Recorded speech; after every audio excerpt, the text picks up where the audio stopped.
We're going to call the meeting to order. Clerk Kornecki, could you please call the roll? Yes, Trustee Davis. Trustee Aiello. Here. Trustee Bolfus. Here. Trustee Taglia. Here. Trustee Case. Here. Trustee Wagner. Here. President Bullwinkle. Here. Would you all please rise? We will say the Pledge of Allegiance. Scott Shepard, would you like to lead us in the pledge tonight? Thank you. Pledge allegiance to the flag of the United States of America and to the republic for which it stands, one nation, under God, indivisible, with liberty and justice for all. We could all remain standing. Trustee Taglia, could you please lead us in a prayer? Certainly.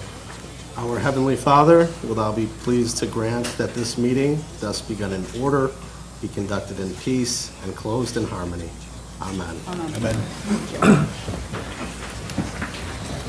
Item number 3 on the agenda, and if, by the way, if you don't have an agenda, we have agendas right outside the front door here, so make sure we get you one.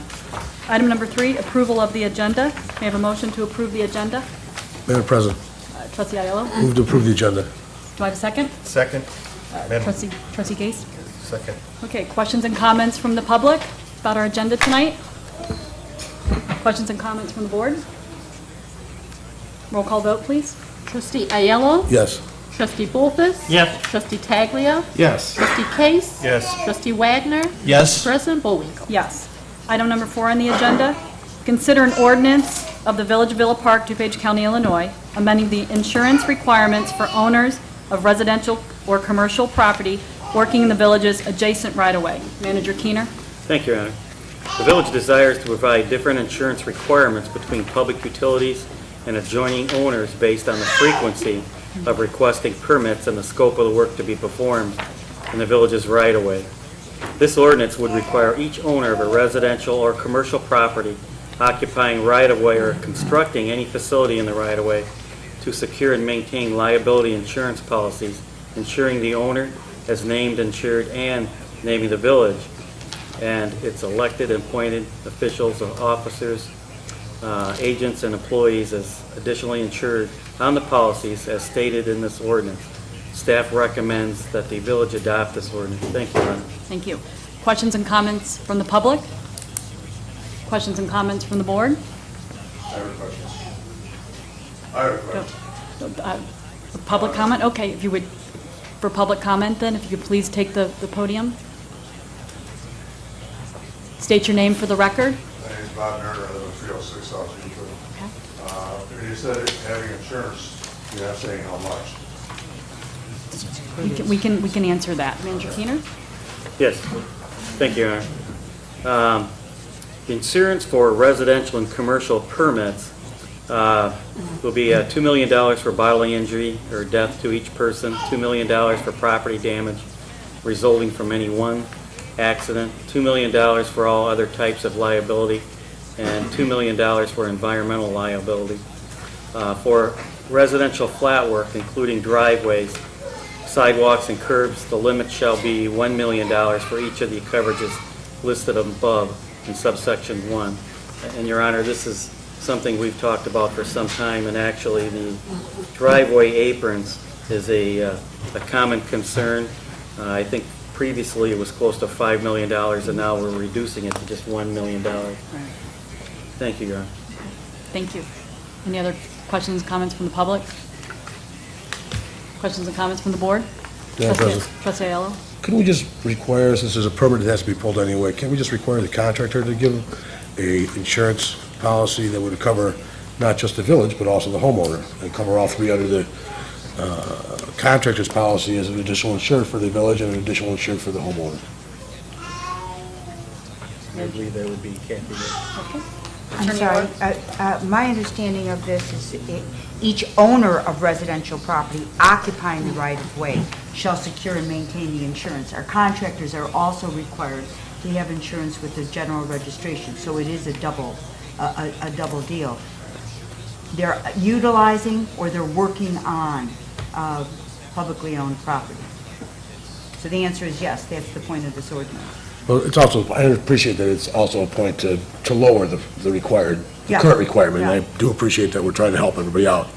I was wondering if we could help them a little bit more by making it a requirement for the contractor to supply the homeowner with that coverage as an My additional understanding insurance. is we have an ordinance to that effect. Please let me double check that. If not, we will present something to this village board to that effect. Understood.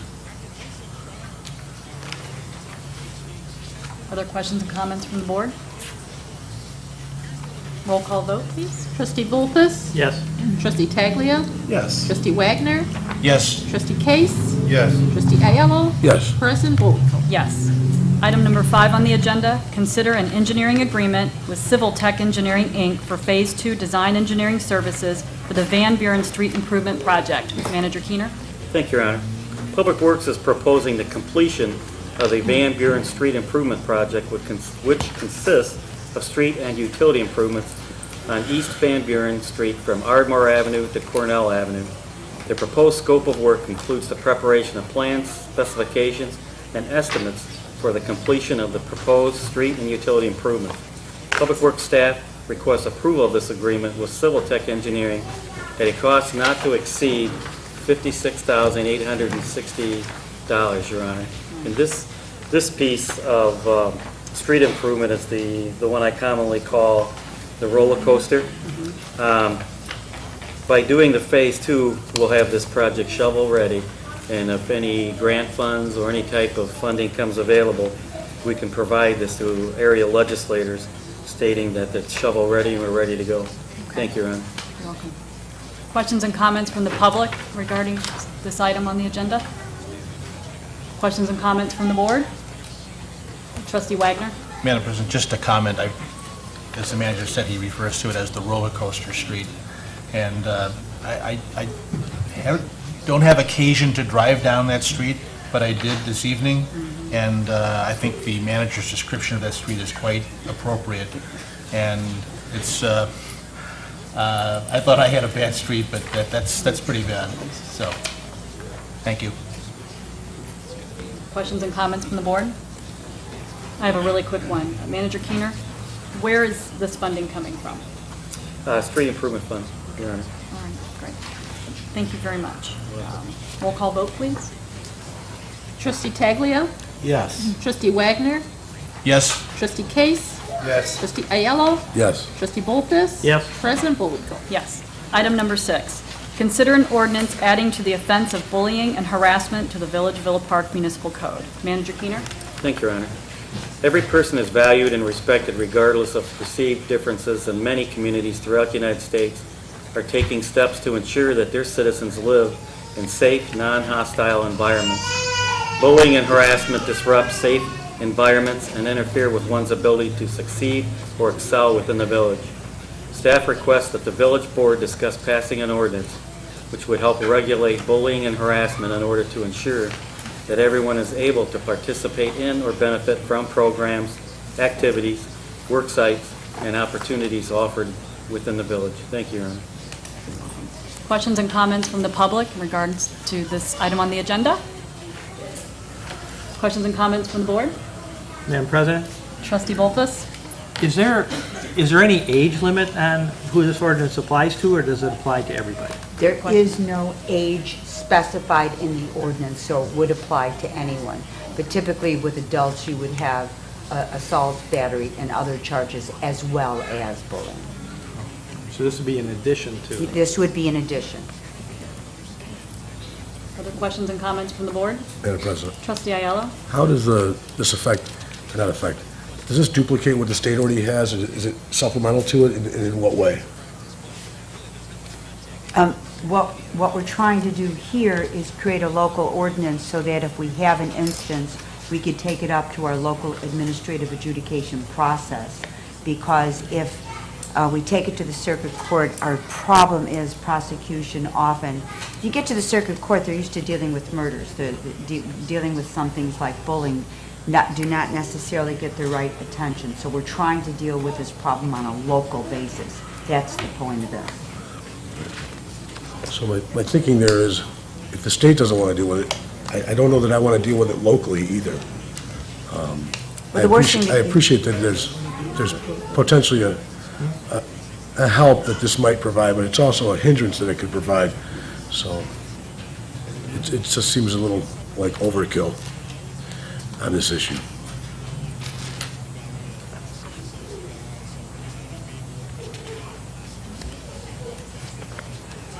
Any other questions, comments from the board? Madam President, Trustee Taglia? if I might add a comment, I have 3 small children in the village, and unfortunately, they've all been subject to bullying for various reasons. Probably this position is the main one. I appreciate the village manager bringing this forward. I would ask the board to carefully consider what this is about. It's about our children. And I would ask the board to support that. Thank you. Other questions, comments from the board? Roll call vote? Trustee Wagner, Yes. Trustee Case, Yes. Trustee Ayello, No. Trustee Bullfist. Yes. Trustee Taglia, Yes. President Bullwinkle. Yes. Item number 7 on the agenda, consider a resolution adopting the DuPage County Natural Hazards Mitigation Plan for the Village of Villa Park, Illinois. Manager Keener? Thank you, Your Honor. Adoption of the plan update is a prerequisite for obtaining federal emergency and management agency funding, in other words FEMA, for several mitigation programs. Each government body participating in the plan must individually adopt a plan update by resolution. Staff requests that the President and Board of Trustees adopt the update of the DuPage County Natural Hazard Mitigation Plan for 2012. Thank you, Your Honor. Questions and comments from the public? Questions and comments from the board? Roll call vote? Trustee Case, Yes. Trustee Ayello, Yes. Trustee Bullfist. Yes. Trustee Taglia, Yes. Trustee Wagner, Yes. President Bullwinkle. Yes. Item number 8, consider a resolution to accept planning staff services delivered by the Chicago Metropolitan Agency for Planning. Manager Keener. Thank you, Your Honor. This resolution would authorize an agreement between the Village of Villa Park and the Chicago Metropolitan Agency for Planning, otherwise known as CMAP, as part of the Local Technical Assistance Program. This agreement is designed to recommend strategies to address current and projected housing market issues. This assistance from CMAP is part of the implementation of the GO-TO 2040 plan, which is a regional comprehensive plan for the 7-county Chicago region encompassing Cook, DuPage, Kane, Kendall, Lake, McHenry, and Will counties. This assistance will be provided to the Village of Villa Park free of charge. Thank you, Your Honor. Questions and comments from the public? Questions and comments from the board?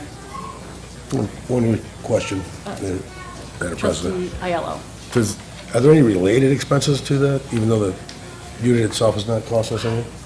Okay, thanks. Any other questions and comments from the board? Madam President, Trustee Wagner. was this a grant offering? Was this was a grant? And can I just have a little more specifics as to exactly what they're going to be helping us with? Sure.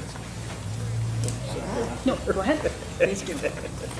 How about if we have Director Grill step up and explain just a Okay. little bit? Director Grill, our Director of Community Development, Patrick Grill. You can give us a quick explanation on what Yes, this is a program that CMAP is doing for local communities to help them address their housing issues as it relates on a regional level. And it encompasses all types of housing. The GO-TO 2040 plan, obviously, rather than try to address specific needs in individual communities, this is an attempt to address issues on a regional issue, which will have regional successes that they build upon to reach that 2040 plan. This will help us because it will identify, it'll do a housing analysis for us that'll tell us where we have housing deficiencies and what types of new housing that we need. And they'll do that for us so long as we participate free of charge. Great, thank you. Any other questions and comments from the board? Madam President, one more. Trustee Ayello. What's the participation?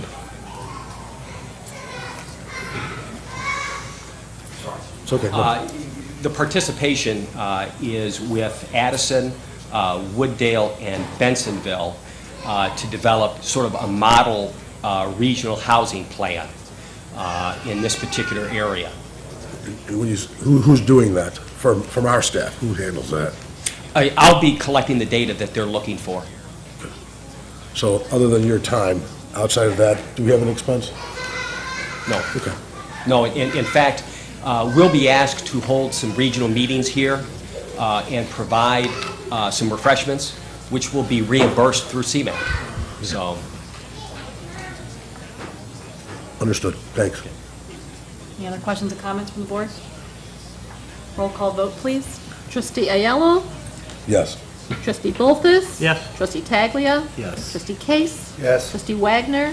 Yes. President Bullwinkle? Yes. Item number 9, consider a resolution establishing the Village of Villa Park 100th Anniversary Commission. Manager Keener. Thank you. The Village of Villa Park will be celebrating the 100th anniversary of the incorporation of the village by an election held on August 8, 1914. The President and Board of Trustees have determined that it is in the best interest of the village to commemorate and celebrate the 100th anniversary of the founding of the village.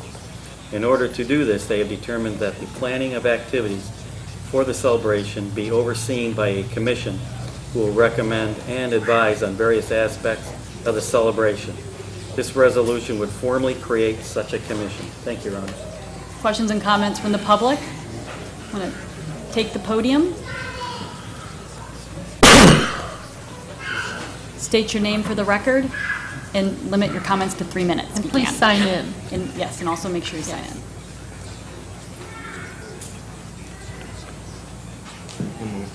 Okay.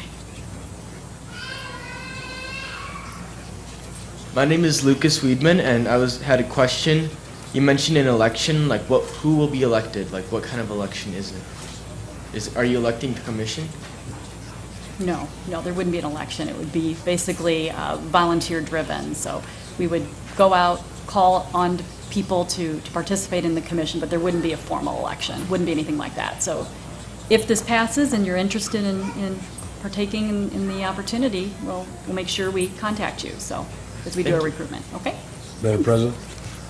I think the reference to election was Right.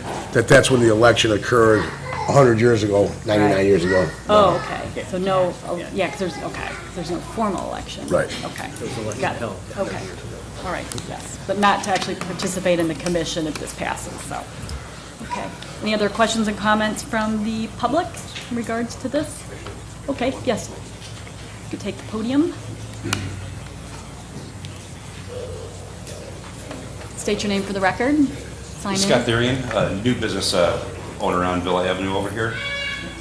In reference to the 100-year anniversary and everything that was going to be going on there, is that going to be something that the local businesses are going to get involved in to help promote business, or is that something that's strictly going to be as far as a village board thing? Oh, it'll be a village-wide event, so yes. So if there are businesses that are interested in participating in this event, by all means, yes. This will be a village, And yes. who will we talk to get information as far as upcoming dates and everything? You can contact me or the village staff, Manager Keener. But once we get to that point, we'll let everybody know how to contact, who the point of contact will be and that type of thing. But we'll get the word out that way. Thank you. Okay. Any other questions and comments from the public about this item on the agenda? Questions and comments from the board? Roll call vote, please. Trustee Ayello? Yes. Trustee Bolfus? Yes. Trustee Taglia? Yes. Trustee Case? Yes. Trustee Wagner? Yes. President Bullwinkle? Yes. Item number 10, consider a resolution approving a lease agreement with William Ludwig for 257-277 East North Avenue in Villa Park, Illinois. Manager Keener? Thank you, Anna. The property has been on lease to William Ledwig, DBA Auto Cool, for the monthly rent of $4,000 since February 1st, 2012. The new lease will be for an additional 2-year term to expire on February 28, 2015. The village would have the right to terminate the lease within 90 days' notice to allow for flexibility in selling or redeveloping property. The village has applied for and received a tax-exempt status on this property. Thank you, Your Honor. Thank you. Questions and comments from the public in regards to this item? Questions and comments from the board? Roll call vote, please. Trustee Bolfus? Yes. Trustee Taglia? Yes. Trustee Wagner? Yes. Trustee Case? Yes. Trustee Ayello? Abstain. President Bullwinkle? Yes. Item number 11, consider a local agency agreement with the Illinois Department of Transportation, IDOT, for funding of Phase 2 design engineering of the Ardmore Avenue Streetscape project. Manager Keener? Thank you, Your Honor.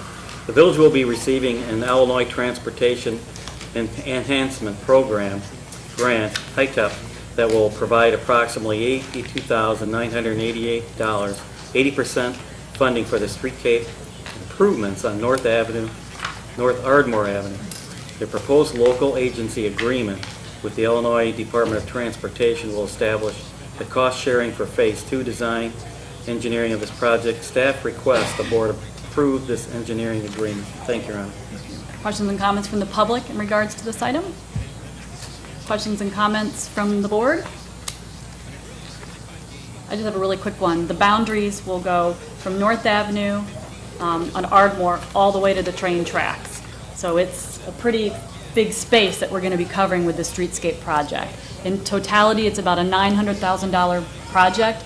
Most of those funds are being provided through grant funds, and it will include new lighting, sidewalks, plants, trees, benches, anything related to beautifying a parkway. So again, that'll go from North Avenue all the way to the train tracks on Ardmore Avenue. So when do we expect this project to commence? Your Honor, we have to finalize Phase 2, and then shortly after Phase 2, the project could commence. Hopefully, it commences probably maybe August, September. Sounds good. Roll call vote. Trustee Taglia. Yes. Trustee Wagner. Yes. Trustee Case. Yes. Trustee Ayello. Yes. Trustee Bullfuss. Yes. President Bullwinkle. Yes. Item number 12, consider preliminary engineering services agreement with V3 Companies Limited of Woodbridge, Illinois for Phase 2 design engineering services for the Ardmore Avenue Streetscape project. Manager Keener. Thank you, Your Honor. The total cost of the proposed work for the Ardmore Streetscape project is $103,731.90, and the village would be responsible for $20,747, or 20%. The village would front the money for the total cost of the project and then obtain reimbursement from IDOT for 80%. Public Works staff recommends that the President and Board of Trustees approve a preliminary engineering services agreement with V3 Company. Thank you, Your Honor. Thank you. Questions and comments from the public? Questions and comments from the board? Trustee Ayello. I just want to comment that it's engineering only, so don't expect this thing to look different in the next 6 months. Madam President? Yes, Trustee Bullfuss. In the scope of service, so some of the things that they'll be doing is light fixtures, the planter boxes like you mentioned, the gateway sign or whatever. Who picks out what that's going to look like? You know, who's going to be the person that's going to say, this is the design that we're going to go with? These are the light poles we're going to go with. Is this V3 going to do that, or who's actually going to make that choice? Because I think the residents of the Villa Park ought to have a say in what it's going to look like. Manager Keener. Thank you, Your Honor. I believe that the V3 will come up with some preliminary designs and thoughts, but it'd be my recommendation to possibly use an existing committee or commission to help along the way and represent the residents. So you're saying it'll be a group of people, residents, and from the village who will participate in that picking, and elected officials, and Yeah, it'd be my recommendation, Trustee Bullfuss, that we use maybe the Community Pride Commission, environmental concerns, with the elected official liaison that goes with that to help guide through the appropriate light fixtures and shrubs and things of that nature. thank you. You're welcome. Any other questions and comments from the board? Roll call vote, please. Trustee Ayello. Yes. Trustee Bullfuss. Yes. Trustee Taglia. Yes. Trustee Case. Yes. Trustee Wagner. Yes. President Bullwinkle. Yes. Item number 13, advance to bill listing. This will be items A through K on the agenda. Any questions and comments from the public? Questions and comments from the board? Madam President? Trustee Bullfuss. On item I, the payment to Orange Crush LLC for the paving of Kenilworth and Van Buren, the section of Van Buren down by the golf course. When they were doing that, I saw that they were doing some paving in the golf course property. Who's paying for that section, for that pavement that went on in the golf course? Your Honor, staff added that to the project. I believe the total was $5,700, and that goes towards our contribution for the maintenance of the golf course. There were some issues with the pavement. As most the board and citizens at home and the audience probably know, but I'll state again that the Village of Villa Park is responsible for the exterior of the golf course. The City of Elmhurst is responsible for the interior of the building. And so that's part of our ongoing match that we do annually. The Village of Villa Park provides snow plowing for the golf course. It provides police protection, and it's supposed to supply maintenance of the existing parking lot. And so that was a contribution we made this year through our street improvement fund due to an ongoing issue that they suffered at that location. Thank you, Your Honor. Any other questions and comments? Trustee Case? I have a question about Jay.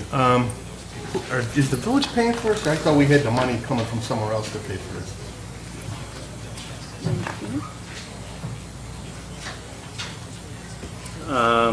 That's a good question. The J, just so everyone understands, the request for, I'm sorry, is a request for payment number 1 partial from Plote Construction of Hoffman Estates in the amount of $348,610.67 for the 2013 Harvard and Washington resurfacing project. And I believe, if I'm not mistaken, that's also coming out of this year's street improvement fund, which would be, you want to address it? Sure. Assistant Director of Engineering, Rich Salerno, would like to address the board. Yes.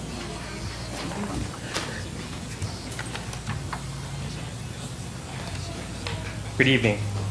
You are correct that we did receive emergency repair program funding from the state. That was $250,000. We previously received 95% of that funding as soon as those plans were completed. So we were upfront at that funds. For us to receive the last 5%, we have to obviously pay off the contractor to complete the project. Right. This amount here was in excess of the funds that we did receive. Okay, those are the 2 streets that were picked? Harvard and Washington, that is correct. 2 streets that really didn't have to be done. The larger portion of why the budget was where it was is because any of the streets that we do receive grant funding do require that we bring all the intersections to current ADA standards. Right. We received, how I said, approximately $250,000 in funding, but the additional concrete work was approximately in excess to $70,000. So that was the reason for the excess funding. As long as we're not paying a big chunk of it. No. Okay. So. Thank you. Any other questions and comments from the board? Roll call vote, please. Trustee Aiello? Yes. Trustee Bolfus? Yes. Trustee Taglia? Yes. Trustee Case? Yes. Trustee Wagner? Yes. President Bullwinkle? Yes. Okay, we will now convene to the formal agenda. Item number 1 on the formal agenda, Village President's Report. Letter A, proclamation recognizing the donation by Ken Jacobson for Parkway trees. Is Ken here by chance? Mr. Jacobson, are you here? Well, so nice to meet you. We have a proclamation here for you. This is a proclamation recognizing the donation of funds to the Village of Villa Park by Ken Jacobson. Whereas, Mr. Jacobson donated $5,000 for the purchase of parkway trees within the Village of Villa Park. Whereas, these funds will allow the village to purchase 30 trees to plant on the village parkways. And whereas Villa Park has lost several trees to the emerald ash borer, and this donation will help us rebuild the urban canopy. And whereas, for the 28th year in a row, Villa Park has been designated as a Tree City USA. And whereas, trees in our village increase property values, enhance the economic vitality of business areas, and beautify our community. And whereas the urban canopy is an assemblage of trees, buildings, and other objects that produce shade, reduce urban heating, reduce pollution, provide beauty, and provide habitats for wildlife. And now therefore, I, Deborah Bullwinkle, President of the Village of Villa Park, recognizes and thanks Mr. Jacobson for the generous donation to improve the urban canopy of Villa Park in order to benefit future generations.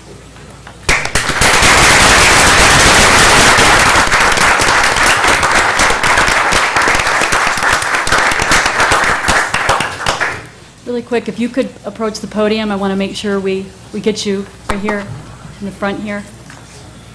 I'd like to make sure we get you on camera.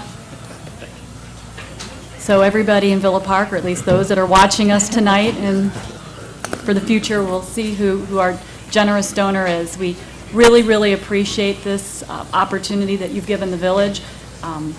You've noticed, obviously, that we've lost a number of trees throughout Villa Park, and although we do have a plan to replace the trees, of course, there's always, funding is a big part of it. So this will definitely go a long way, and as we mentioned in this proclamation, 30 trees will be planted because of your generosity. So, it says, I'm thankful, but I have a feeling the board probably shares that same sentiment. So we really would like to thank you very much for your support and your generosity. We really, really appreciate it.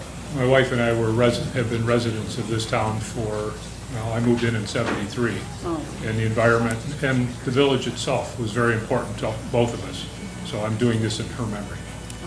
Oh, my. Well, thank you very, very much. We really appreciate it.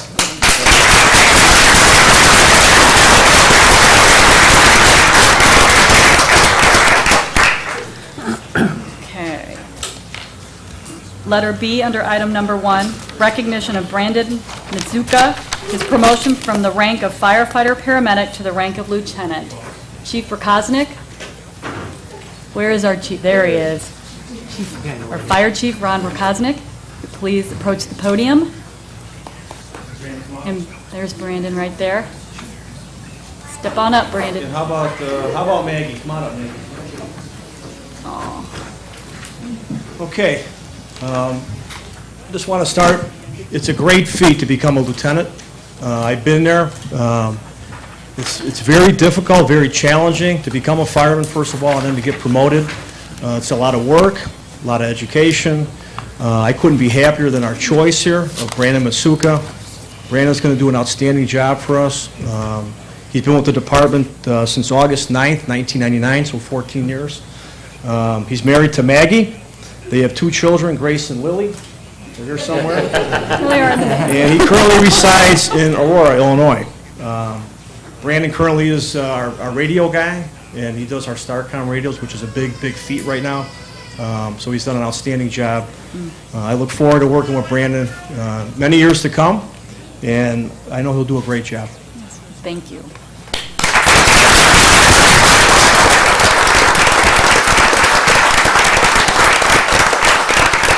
I'm going to ask you if you want to say a couple words. Yes.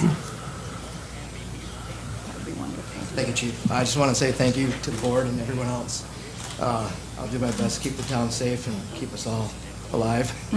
That's a good thing. I'd like to thank my family especially for all their support and patience, especially through the testing process for Lieutenant.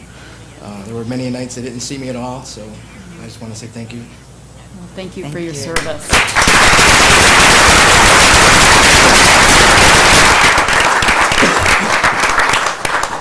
All right, before he sits down, I'm going to have his wife, Maggie, put the badge on his That would be wonderful. Heard it, Maggie.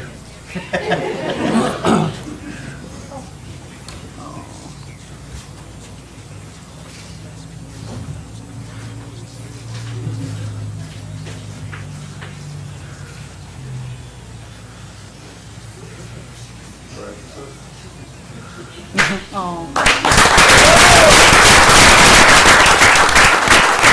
And I got one more thing for Brandon. Today, Al Stash, so everybody knows Al Stash. He's got the Cub hat on back there. He came in the station and he took a picture of Brandon on his very first call as a lieutenant. So I have a copy of it right here. Oh. And I want to present it to him. Oh, that's wonderful. Oh.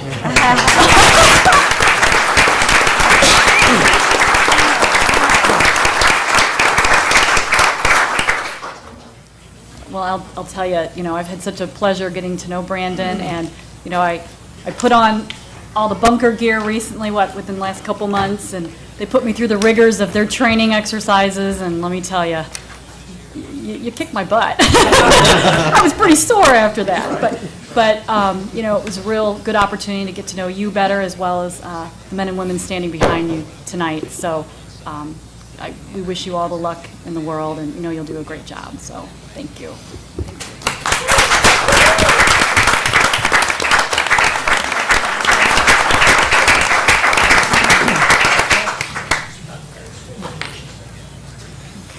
Thank you. Okay, all right. Chief, don't go too far. Letter C, under item number 1, we have recognition of Andrew Philippe, and I hope I didn't just completely butcher the last name. If I did, I apologize. On his successful completion of the 1-year probationary period and permanent appointment as firefighter/paramedic for the Villa Park Fire Department. Chief Rakosnick. Okay, once again, Andy Philip, come on up here. And bring your wife, I believe, Karen. Okay. All right, about a year ago, Andy came to us, July 9th, 2012. He came from, I believe, Fox River Grove Fire Department. He had a 1-year probationary period, which he put him through the ringer, like we did you a couple months ago or so. He passed with flying colors. He's an outstanding young man. Looks like his dad or stepfather is a firefighter, I believe, in St. Charles, Illinois. He's here tonight, so we're happy to have him here as well. We also have a couple chief officers from Elmhurst Fire Department, back in the corner there. It is a brotherhood, as most of you know, but Andy Phillip is going to do an outstanding job. He is a resident of Villa Park, so he's got his family here. They have 2 young children. I look for many, many years with Andy. He'll do a terrific job for us and continue education, and he'll do an outstanding job. Thank you.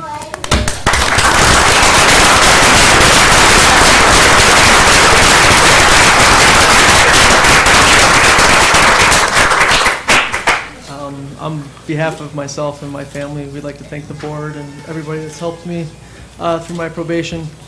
It's been a fun year, and it's an honor and a privilege to work for the town I live in. So.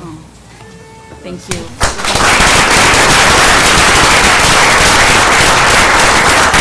All right, the same way we did Brandon Mitsuka, we're going to have his wife, Caitlin, present the badge to him this evening.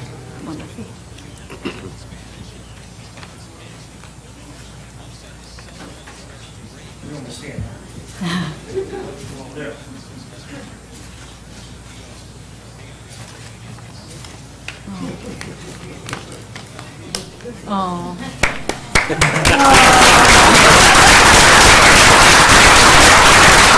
One last thing, I just want to thank all the people who came tonight, Yes. the off-duty firefighters dressed in their dress uniforms, the Yes. families are all here, Yes. and some of our guests. Al Gorski, one of our fire commissioners, Don Bogardus, another one of our commissioners are here tonight, so it was a great evening for the fire department, and we appreciate it. Thank you. Thank you.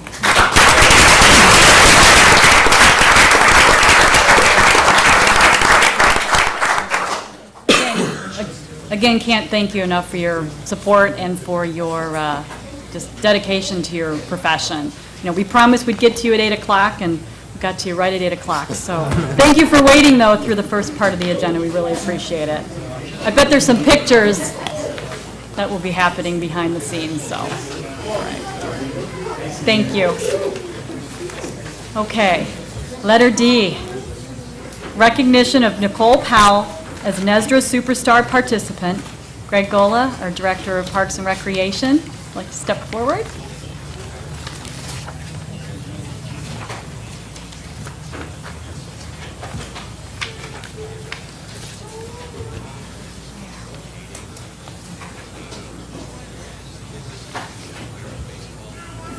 Thank you, President Bullwinkle. At this time, I'd like to introduce Nicole Powell. Nicole, can you please stand up? Yes. Nicole this year was awarded NESRA, which is Northeast DuPage Special Recreation Association's Superstar Participant Award. And I'd like to read a little bit about what Nicole does at NESRA. And this is from the NESRA supervisors. Nicole started participating in NESRA programs over 15 years ago. Her kindness, easygoing attitude, and smile make everyone look forward to seeing her in programs. She participates in Husky basketball, soccer, volleyball, Friday night rec, and just about every dance Nezra has had. She was one of the first girls to join the soccer team in almost 5 years, and she has approached each game with enthusiasm and determination. She is polite, warm-hearted, and a social butterfly who makes everyone feel comfortable. She takes a genuine interest in other people's lives and is the first to welcome you when you enter the room. Staff and participants alike enjoy spending time with her. Nicole, it goes without saying that we at the Village of Villa Park are very proud of you and your accomplishments. With that, I would like to present to you our Certificate of Recognition Award for your unwavering dedication to Nezra programs. Congratulations.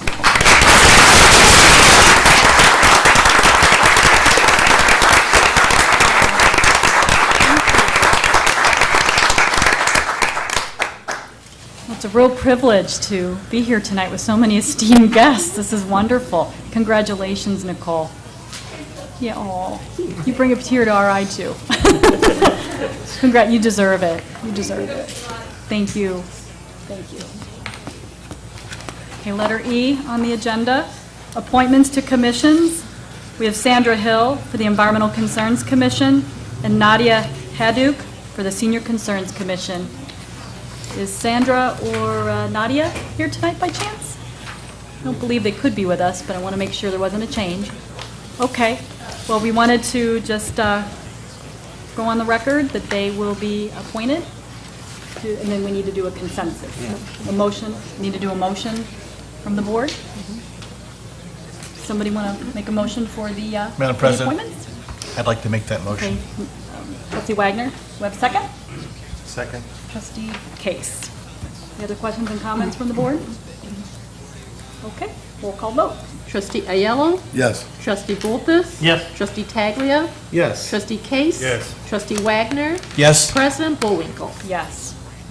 Letter F, I just have actually some updates that I'd like to ask from the manager. I added a letter F. Manager Keener, in terms of North Michigan Avenue construction, I saw in your report that it's due to commence on Monday, July 29th. Just wondering if we're still on schedule for that project. Yes, we're still on schedule for the 29th. Okay. And that's one of many projects that's been a long time in coming, so, all right. Then also, residents recently received a letter from Commonwealth Edison in regards to electric aggregation and their particular rates. So I've asked the manager to kind of give a little bit of an update on that, kind of more of an explanation. The phones were lit up quite a bit last week about this, so I wanted to add that little piece to the agenda. Thank you, Your Honor. Last week, I believe all our residents received a letter from ComEd. This letter is required by law as part of our electric aggregation supplier choice confirmation. So you should have received, I don't know if the camera can pull in a little bit, but this happens to be my personal one. And what this basically tells you that effective August 7th, 2013, the electric supplier is switching from ComEd to Verde Energy, and there happens to be a new electric supplier telephone number, which is Verde Energy, so it's 800-241-0295. And again, this went out to all of our residents and small commercial businesses. And if you want to opt out, I believe it's very close to the time of opting out, of termination there. So if you'd like to opt out, please call my office and we'll see what I can do for you. But the effective date of the switch to Verde Energy will be August 7th, which is right around the corner. But I'm happy to make some phone calls on your behalf to help you opt out, etc. So again, this is the ComEd Energy's letter that was mandated by law to be made as part of, I'll say, transparency for the residents, so you understand that you will be switched if you have not opted out. You'll be switched to Verde Energy. Thank you, Your Honor. and that phone number is 630-592-6052. That's direct into the manager's office, if anybody has any additional questions. The phones have been lit up quite a bit, so wanted to make sure we got that out there. Also, just for the residents' information, as we move forward, we are planning a strategic planning session that's scheduled for Saturday, August 24th. The board will be getting together that day and having basically a one-day summit or retreat, if you will, to start planning our master plan for our future of Villa Park. So we just wanted to let you know it's something that talked a lot about during my campaign, and we're coming together, and this plan will involve a lot of different things.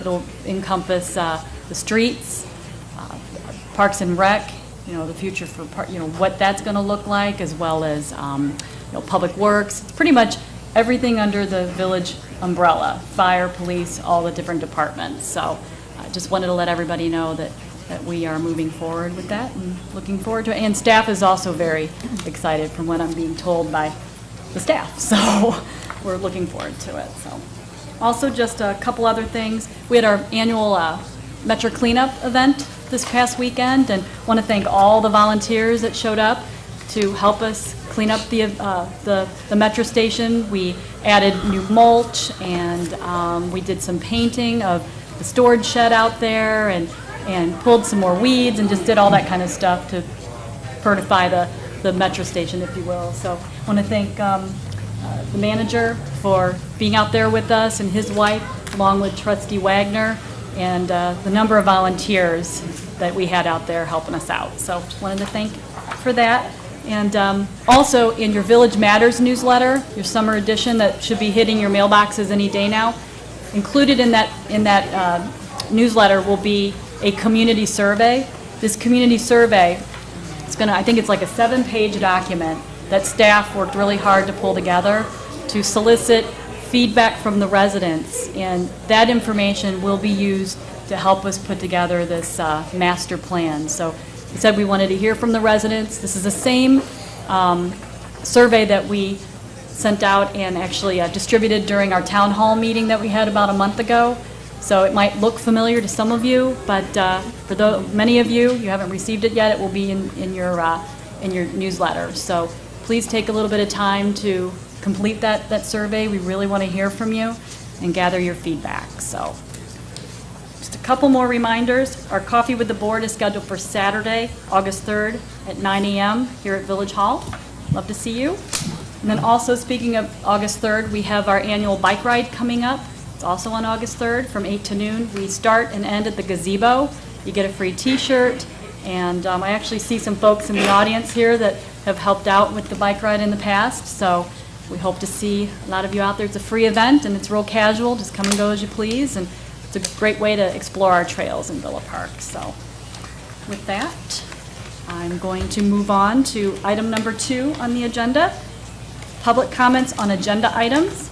This is in regards to agenda items 3 through 12 on your agenda.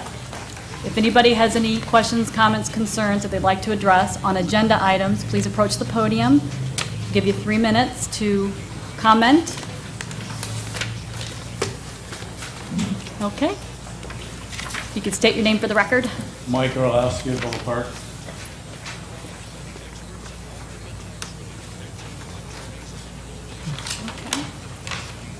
It's in regards to number 5. On the stormwater utility fee that you're looking at implementing, is there any stipulations, 1, on what the money can be spent on? 2, if I'm not mistaken, this is the same bill that the Senate's looking at right now as HB 1522. If DuPage County gets it passed, are we going to cancel what the village is passing tonight? And 3, if I look at the figures, it's pretty much close to the same thing as the village recommended dollar wise. Manager Keener, would you like to address that? Sure. Let me take the Senate, or actually it's House Bill 1522. I regularly receive DuPage mayors, managers, county summaries. Let me read you the summary from last week from the county board. The board heard a presentation from Member Zay and Tony Charlton, Stormwater Management Director and Stormwater Utility Fees. Funding for stormwater management has declined from $12 million to $9 million over the past 12 years. Crucial projects currently lack funding, and most funding goes towards bond payments. Continually to rely on property taxes for funding is not ideal. House Bill 1522 would allow the county to switch from a property tax-based funding system to a fee-based system. Retiring the property tax-based system would lead to $9 million per year less than property tax revenues, but revenues from the fee would be enough to fund the full stormwater management program. Buildings that are normally exempt from property taxes, such as schools and churches, would not be exempt from paying the fee. Currently, the county cannot plan ahead for stormwater management projects as the budgetary process only allows the board to commit to the next year. The fee would change this. Several members supported an advisory referendum in March 2014. They think it's not switched from property tax to a fee-based. Obviously, $9 million is not enough. They need at least $12 million, and most of that, it sounds like, goes towards bond payments. We do receive some funding from DuPage County's stormwater process. However, it's not enough. I think our proposal, and correct me if I'm wrong, Ms. Mathias, but we're looking to have residents pay approximately $549 or $545 a month. So that's about $60 for myself as a resident. And that's based on, I think, 2,400 square feet as an ERU. Businesses obviously would pay more because they're larger. They have more impervious surface. So there'd be more ERUs for those folks. We do not have a funding source right now for stormwater projects. What we do is we take the funding out of stormwater, or out of wastewater.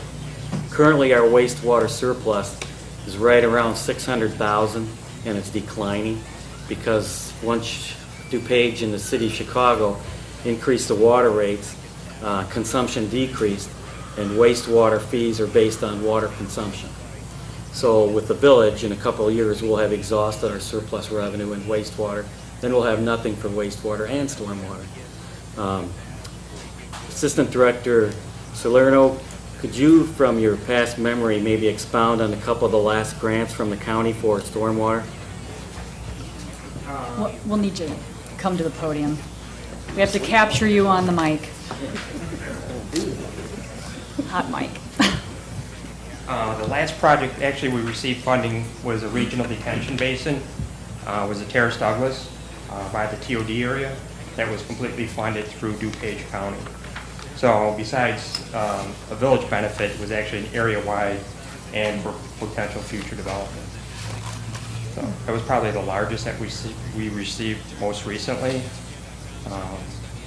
Other fundings are usually smaller grants that they've actually subsidized anywhere from $50,000 to $25,000 for some of our smaller projects, but that was probably the largest one recently.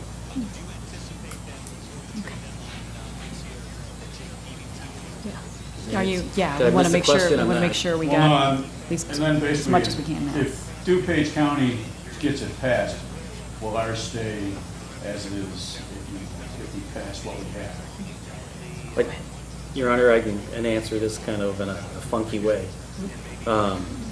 We're on the dual path right now, so if House Bill 1522 passes, just for their projects, they need $12 million. That's not even us. So for us to, or for the board, and I can't speak for the board, but if that passes and we pass ours, are they going to guarantee that they're going to do our projects for us? And they haven't so far. I mean, some of these photos, and I don't have my favorite ones back there tonight, but I think one of my favorite ones is Addison and Madison, when the flooding of 9.35 inches. I mean, I went in there. I shouldn't have went in there. and I bumped into the hydrant, and I thought it was a tree, and it was actually the fire hydrant. So, I mean, we've got a lot of work to do, and I can't speak for the county, but if they need 12 million and that's what they're collecting, I don't see much left for us. But that's just my thought. Thank you. Okay.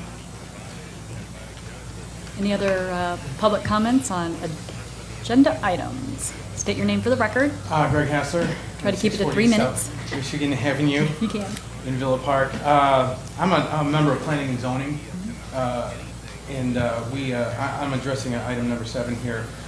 We had several meetings regarding the Rec Room property, and I believe the board has a position they're eager to work with the owner of the property so he can continue to use the property, to utilize the property for his goals and his objectives. However, the board also acknowledged the need for some housekeeping. I drove past on my way here, there's some tires discarded about.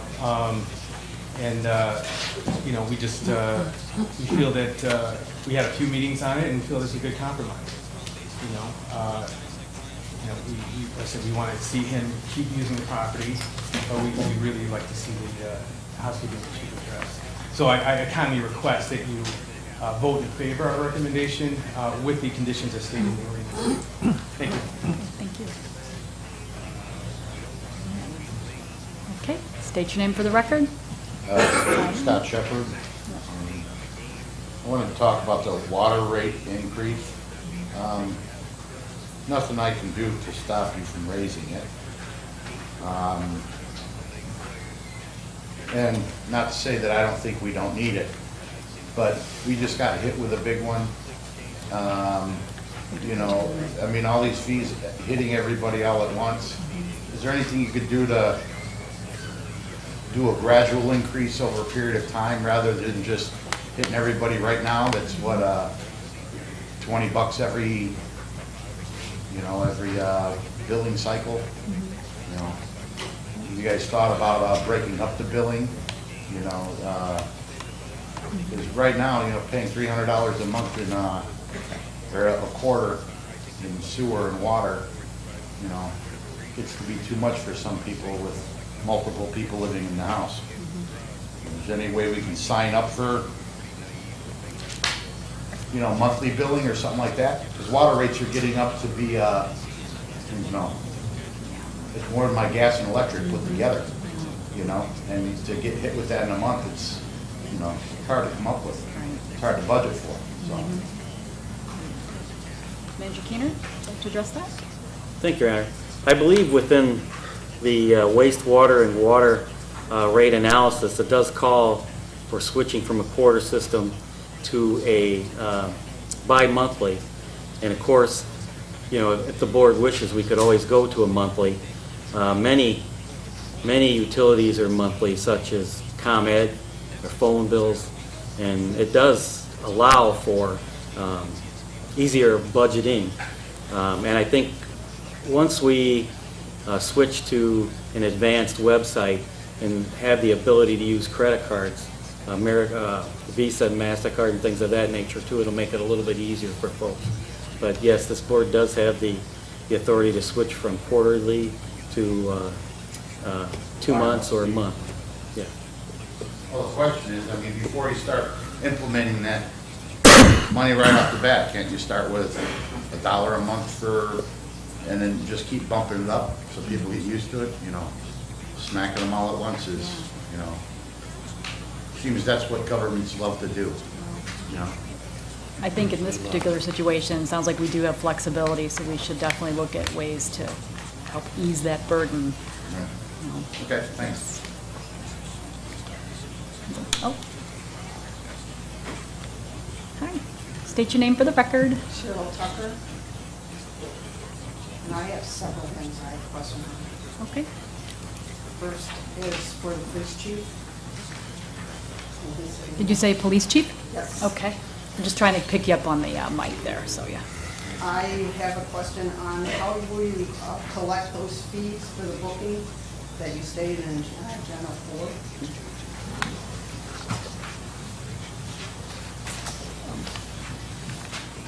Chief Pavlicek, would you like to address that?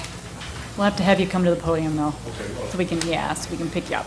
I sensed that there was a second one coming behind that. Oh, well, maybe it Here's is. the second one. The tentative plan is to assess that fee when people are posting their bond on whatever the offense is for which they've been arrested. So we use their bond fee. That would be at the same time when they find out, correct? Okay.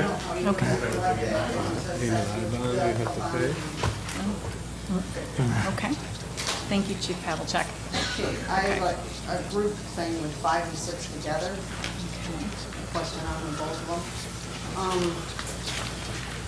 Broad question on that is, where are we gonna put the utility rate fee? I mean, you've got the water fee that you're speaking of, and, you know, I understand the difference that we had a raise 4 months ago for the water bill because of Chicago and DuPage County. Now you're speaking of doing it again because of the survey. By the way, is there a copy that we can see of the survey? Are you referring to the residential survey that's going on? I'm talking about the Stanley Consultant. They did a survey and they handed it to the board members to review July 8th. Is there a copy that the residents can see of that? It's on our website. It is on the website. Under headlines. Yes, under, I think it's on the front page, It actually. is. It's under headlines on the homepage of the website, Okay. www.invillapark.com. That's the full version of all 3 of them? Or is that a condensed version of it? Should be the whole thing. I was just on there the other day and it looked like what we received, so. Okay. There's several links, so you'll see once you click on the link on the homepage, then it'll guide you to all the other links. And for those who don't have access to the internet, we can get you paper versions if you're interested. So just contact Village Hall and we can get that for you. So the stormwater utility rate, where are they gonna get it from? Where are you billing us at? Where's it gonna show up? And Shakina, go ahead. It'll show up on your water bill. So it's gonna be another addition to our water bill on top of what you're proposing, the adjustment for the water and sewage rate? And the reason I say that is because if we put it on the water bills go out anyway. So it's not an additional cost for us to mail you something or anything of that nature. We'll put it on the water bill and you receive your water bill on quarterly, so it'll be 3 times $5.45. And plus, so we'll have the utility rate added to the water bill. We'll also have this proposal of the adjustment rate for the sewage rate and the amount that we just had jacked up 4 months ago for the water added to it. So his comment is correct. It's getting a little high for that water bill, especially for people on fixed income. So we really do need, if these are proposals are coming in, we really do need an alternative for people on fixed income to be able to pay these. Because you're almost, these poorer people on fixed income almost can't afford to turn their water on due to all these increases that we're speaking of. And I do find it a little ironic that we're getting paid more for declining our water usage. I don't know if you noticed it. Yeah. Yes. And that actually Decline came our water up. usage and we're getting paid, actually have to charge more because we decline our water usage. Yeah, and that actually came up in the survey when we did our workshop a few weeks ago about this, so it is pretty ironic. And the last thing I had was on agenda, I think it's 10. For the sidewalk bidding, is there a set list that bid came through? I mean, you said the bid was open June 11th, that's a Tuesday. Where were they opened at? If I'm not mistaken, it would be open in Public Works.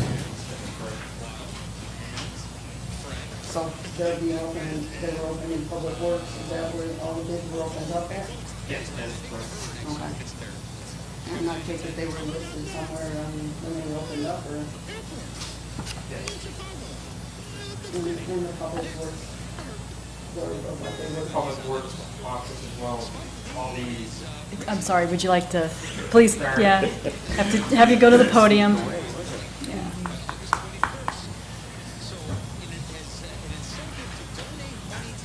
Any of our bids are publicly open in the Public Works office. A copy of that bid tab is distributed to all the agencies placing those bids, as well as we have a number of firms that they're called bid tools that deal with construction agencies that get the information out. So those were also distributed to those agencies, and they're also available at the Public Works office. So, and all of our bids are available to be represented by the public as well. It's a public.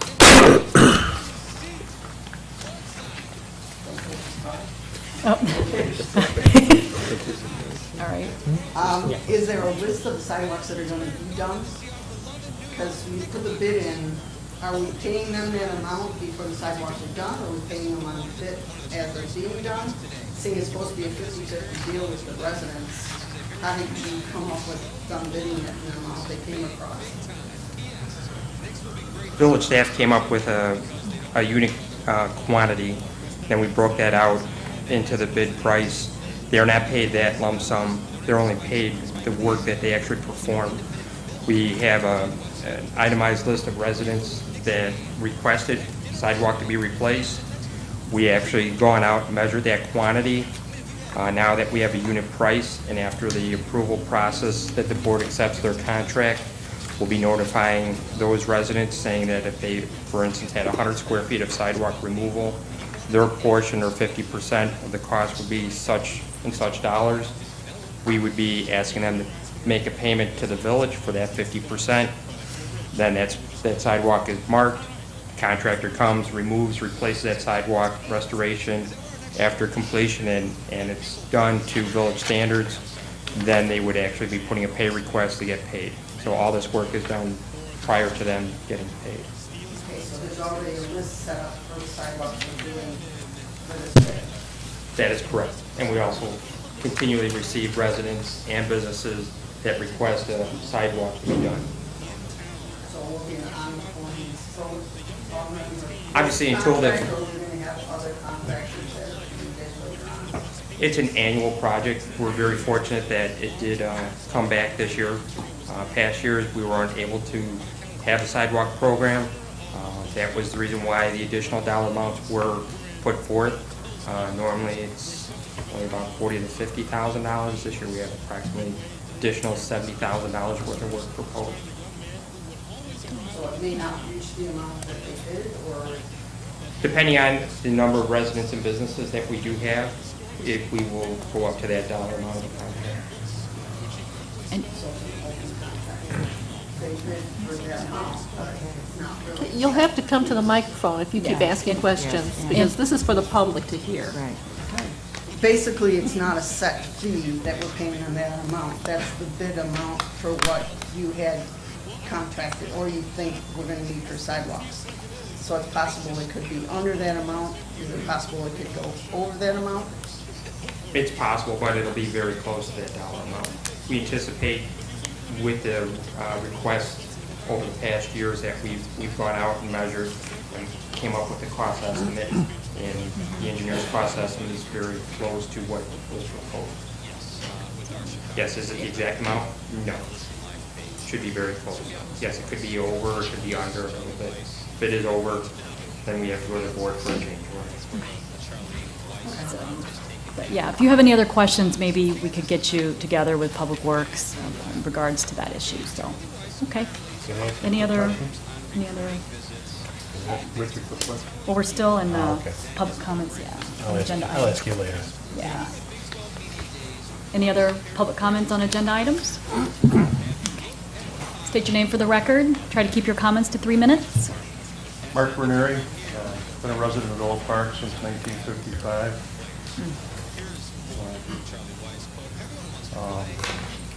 Came here when there was a lot of woods, and especially north of the tracks, there was nothing there.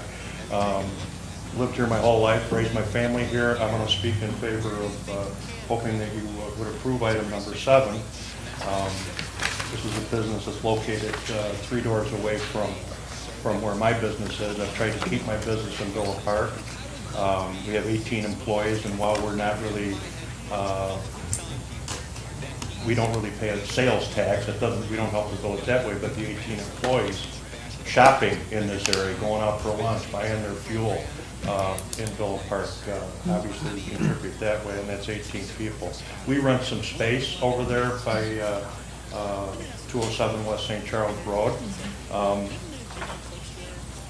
You know, I heard comments about, you know, all the junk that's over there and so on and so forth. I was at a planning and zoning meeting, and I'd just like to say the junk that we own is over $300,000 in excavating equipment. That's all we have parked there.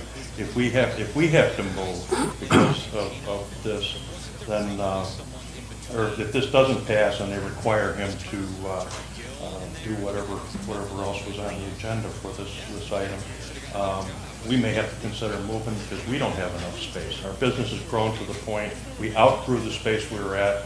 We're right down the street here on Home Avenue, and we had to rent additional space for Mr. Murphy. So, you know, Mr. Murphy's been a long-time Villa Park businessman. I have. They've raised 6 kids here. They all still live in the town, with the exception of one. They're all raising their families here. We love the town. We've stayed here, and we just hope that you consider a positive outcome for item 7. Thank you. Thank you. Any other public comments on agenda items? And state your name for the record. Don Murphy, on item number 7. The only thing that same thing as like pass and stuff, so I continue. I've been in business 30 years as of next year here. I started my business when I was 24 years old here, so I've been in the village my whole life pretty much. Well, I grew up here too, so. What Mark was talking about was the storage on that side of the property. They want me to put a wood fence up now instead of the chain link that's been there for 55 years. And I have no problem replacing the fence. Not at all. I've been waiting. The only reason why it has been replaced, it does look a little dumpy right now, is because I started fixing everything and then stopped because I was told, don't do anything until you know what's going to be approved or not approved. So I've been waiting for that. And we'll be talking about that in item number 7, so. And I would like to, okay, then should Well, if you have any other questions, or otherwise, we can get into even more detail about it on number 7. Okay, I'll wait. Either way. No, I can wait, that's fine. Okay, we'll get to it soon. All right. Okay, thank you. Any other public comments on agenda items? Okay. Number 3 on the agenda, consent agenda. A, B, and C. A, minutes from village board meeting for July 8th, 2013. B, minutes from village COW for July 8th, 2013. C, approved bill listing dated July 22nd, 2013, in the amount of $572,965.31. I have a motion on the consent agenda. Madam President, Trustee Aiello. move to approve the consent agenda. Do I have a second? Madam President? Trustee Wolfus? Second. Questions and comments from the board on the consent agenda? Clerk Kornecki, could you please call the roll? Trustee Aiello? Yes. Trustee Bolfus? Yes. Trustee Taglia? Yes. Trustee Case? Yes. Trustee Wagner? Yes. President Vogel? Yes. Item number 4, first reading of an ordinance amending Chapter 19 of the Municipal Code of the Village of Villa Park, DuPage County, Illinois, booking fee. The police department, through its law enforcement mission, routinely arrests persons suspected of committing crimes. Once taken into custody, these arrestees are processed into the criminal justice system through a practice commonly referred to as booking. Booking usually involves a temporary incarceration, fingerprinting, booking intake paperwork, mugshot, which is a photograph, bond bail posting, and possibly a transport to the county jail. Many police agencies recoup some of the booking expenses through the imposition of a booking fee of $50. In calendar year 2012, the Villa Park Police Department processed approximately 1,000 adults through booking. Can I have a motion on item number 4? Madam President, Trustee Aiello. move to approve the first reading of that ordinance. Okay. Do I have a second? Madam President. Trustee Case. Okay. Questions and comments from the board on this item? Madam President, Trustee Taglia. I just have a question. And the occasion that an offender may be arrested for a very minor offense that will oftentimes let them go on an I-bond, is it necessary to pay the booking fee before the offender could be released? Or is it something that could be added onto their bill, so to speak? Or would that be a payment that would be due immediately upon their release? Manager Keener? Thank you, Your Honor. Referring to the ordinance, under section 19-12, subsection A, it appears it has to be paid at the time of posting said bail or bond. And in the case that the bail is nothing, it still has to be paid the $50.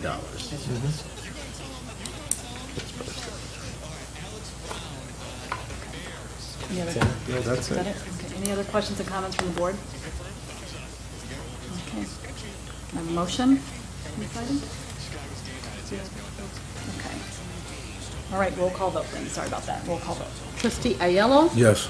Trustee Bolfus? Yes. Trustee Taglia? Yes. Trustee Case? Yes. Trustee Wagner? Yes. President Bullwinkle? Yes. Item number 5, first reading of an ordinance of the Village of Villa Park, DuPage County, Illinois, establishing a stormwater utility and a dedicated fund for its operation. The Village of Villa Park has determined that it needs a dedicated source of funding to properly address the stormwater management program needs. The establishment of a stormwater utility will provide for the management, protection, control, regulation, use, and enhancement of the stormwater system in facilities owned or operated by the village. The management and supervision of this utility will be under the direction of the Director of Public Works. Pursuant to the Stanley Consultants Stormwater Study, a stormwater utility rate should be established to reflect the study's recommendations. Staff requests the President and Board of Trustees approve this ordinance. Do I have a motion on item number 5? Madam President? Yes, Trustee Wagner. Madam President, I would like to make a motion to table this to give staff an opportunity to look at providing some incentives for businesses that, provide for retention, detention, permeable pavement, those other things. And I did have a brief conversation with the manager before the meeting about tabling this item. Madam President, we would need a motion, a second, and then a motion to table. There being no discussion after the motion to table. Okay. So please move in second and then motion to table. Okay, so motion for item number 5. Madam President? Yes. Make a motion for item Trustee number 5. Bolfus. Okay, do I have a second? Madam President. Okay, Trustee Second. Case. Okay. Madam Now, President? Motion to now- table. I'd like to make a motion to table this item. Okay. To table. Do we have a second? Madam President. Trustee Case. Second. Okay. Any other questions and comments from the board about this? No discussion on No motion to discussion. table. Oh, sorry. Oops. Okay, roll call vote. On the table. On the table vote, yes. Yes. Trustee Bolfus? Yes. Trustee Taglia? Abstain. Trustee Wagner? Yes. Trustee Case? Yes. Trustee Ayello? Yes. President Bullwinkle? Yes. So it's tabled. Yes, Manager Keener? Okay. So, the manager asking for a timeline to bring this back. The motion to table to a time specific. Do you have a suggestion? Manager Keener? Your Honor, how about the first meeting in September? And what's that date here? So For was the your record. motion to table Trustee Wagner Yes. to the first meeting in September? Yes. Thank you. That Which was would the be motion. Monday, September 9th. Thank you. Thank you, Your Honor.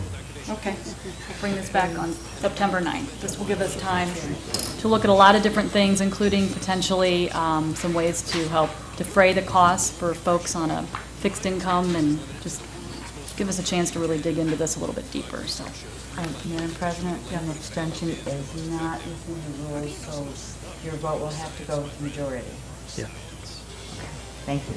I understand. This procedure was broken. I didn't want to vote on something that was incorrect. Okay. Item number 6. Let's see here. Hang on here. Okay. Item number 6, first reading of the Village of Villa Park amending water and wastewater rates. This ordinance will amend the village's municipal code in order to adjust the water and wastewater rates in order to meet operation and maintenance costs.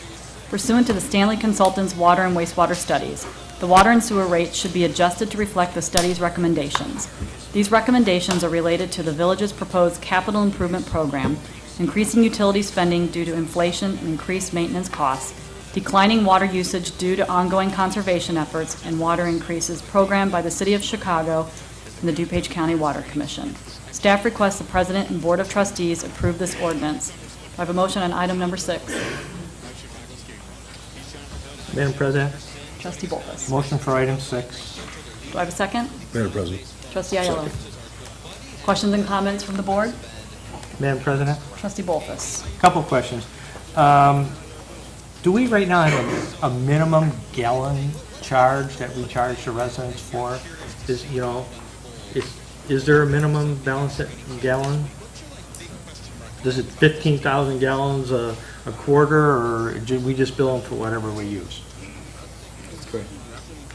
That's correct, trustee, both like they use for, or charge for whatever they use. And this switches to a 4,500 gallon a month minimum usage. So there is a minimum. So there is a minimum. Yeah. Well, that's the suggestion that we're going to. Oh, okay. If approved. And also, what about if we switch the billings to bi-monthly or every 2 months? Is that, I don't see that in the ordinance, but do we need it, does that have to be part of the ordinance? I know we talked about that 2 weeks ago. Trustee Bolt, I think that would be a very prudent thing to do, to go to bi-monthly or even monthly. And if the board approve this evening, during the second reading, I'll come forward with any specifics of switching to bi-monthly and monthly. It should require another ordinance because it should be in our Yeah. code book. So you're suggesting, thank you, ordinance amending billing. Yes. The only other comment I had, we all got to pay this fee. Yeah, I have to pay it too. I'm really not looking forward to it. But unfortunately, when you look around at all these pictures here on the wall, we have some issues that need to be addressed with the water and sewer system.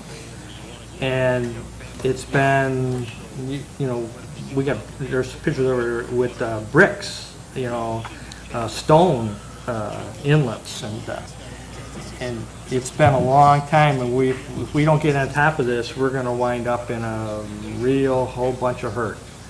And so unfortunately, I know it's going to hurt, but a little bit every month is better than the consequences if we don't do anything. So, 'cause I sort of like when I turn the spigot on that the water comes out. And I really like it when I push the lever on the toilet, it goes away and I don't have to worry about it. And we wouldn't want that to stop, not happen. So, with all the failures and the deterioration of the system, I don't know how old our oldest part of our sewer system is, 50, 60 years old, 70 years old, that some of them hasn't been touched. We've done a lot of relining of the sewer system in the last few years, hoping to get, I think that gets us about another 50 years out of the, if we can reline them, but some of it you can't, and it just has to be replaced. So I know it's a big bite, it's a big hit, especially if you're on fixed income, which I will be within a few years. But it's just like if you have a problem around your house, you can't just ignore it. You have to address it and solve the problem, because it's just going to get worse if you don't take care of it. So it's not easy, but it's the reality. So that's all.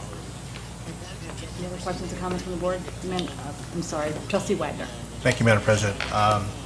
As a newly elected official, I would just like to say it's not easy to vote to increase fees and taxes and water rates, and it's not a pleasant thing, but I think that village staff has made a good case for doing this. I mean, we are kind of at the mercy of a supplier, and when the rates go up, we have to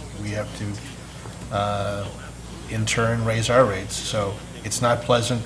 A resident just said that governments love to do this. No, I don't think that's the case.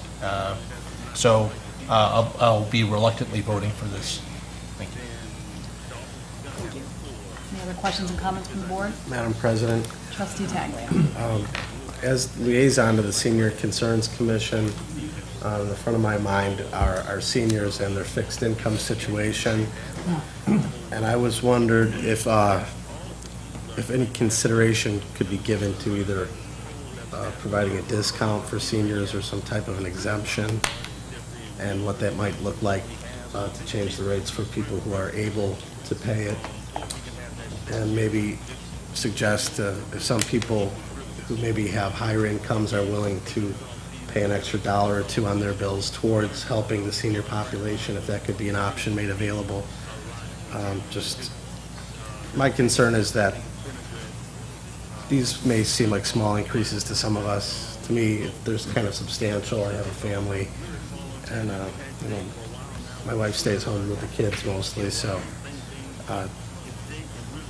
all these increases are going to become burdensome to a lot of us. So any consideration the board could give to either an exemption for our seniors or a reduction of some type, and also another vehicle for others who have the means to contribute maybe a little bit more generously to help alleviate the disparity for those who can't afford to pay it. If that's something that could be considered, I would appreciate that. Thank you. I think we can definitely look into that. For sure. Any other questions and comments from the board? Yeah, because Trustee Ayala. if we're going to start basing our fees on who can afford it and who can't, not that that's necessarily a bad or a good idea, but we're going to start increasing our cost to keep track of who gets billed what, I would assume. Would that be accurate? That's accurate.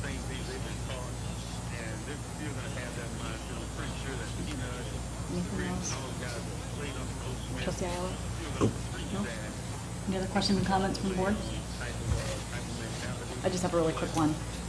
Since the staff is going to go back and look at how to change up the billing cycle, it certainly makes sense to at least find out or learn or see what we can do in terms of lessening the burden for those that are on fixed income, because we have a pretty large senior population, for example, and others that are on fixed incomes for a variety of reasons. So it certainly doesn't hurt.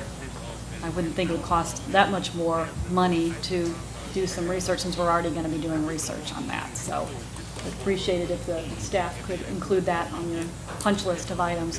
And on a side note, too, I contacted the city of Chicago on a couple different occasions to try to get more information and answers. Where does this originate? All I could really get out of them, I'm still waiting for a number of return phone calls, is that it originates in committee, and the committees are done long before it actually makes it to the council level on the city level.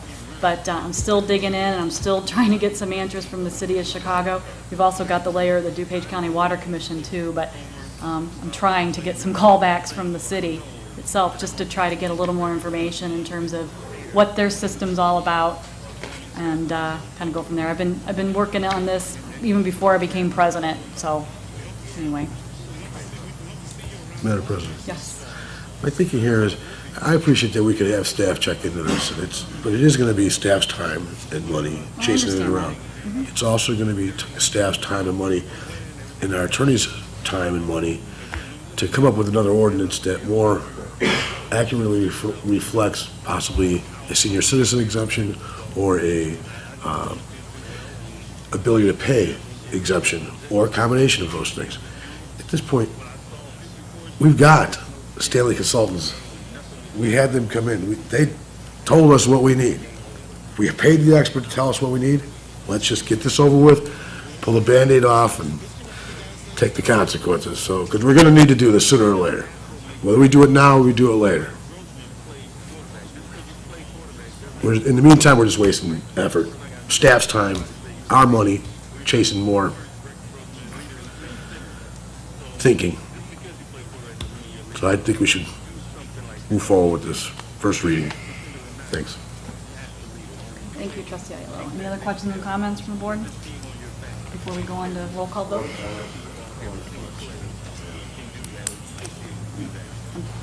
This is the board comment piece. Yeah, on this. The comment for agenda items was at the beginning of the agenda. Thank you. Anybody else? Okay, roll call vote, please. Trustee Taglia. Yes. Trustee Wagner. Yes. Trustee Case. Yes. Trustee Ayello. Yes. Trustee Bolfus. Yes. President Bowdenko. Yes. Okay. Item number 7, first reading of an ordinance of the Village of Villa Park approving a conditional use for automobile rental for the property at 207 West St. Charles Road. The Planning and Zoning Commission and staff recommend approval of the conditional use for the rec room at 207 West St. Charles Road to allow the renting of vehicles at this location with the conditions listed in the ordinance. May I have a motion on item number 7? Madam President, Trustee Case. approve, or, yeah, a motion for the right, whatever. Okay. I think that was a motion? Yes. Do I have a, okay. Do I have a second? Madam President, Trustee Taglia. I will second item 7. Okay. Questions and comments from the board? And perhaps we can actually have our Director of Community Development, Patrick Grill, come up, and we'll get into a conversation about this. So, Mr. Murphy, this is when we'll really get into the meat of it. Good evening. This item came up initially towards the end of last year when Mr. Murphy applied for a U-Haul sign at the property. And I said, well, I'm going to need a little research to go back and see whether or not you have the ability to rent vehicles there. So staff did some research. The original conditional use for the property was ordinance 2596 that was approved back in October 19th of 1992. And that allowed for the auto repair. In addition, one of the conditions of this ordinance was that 2 storage garages that were located on the southerly portion of the property had to be vacated of any and all items no later than June 1st, 1993.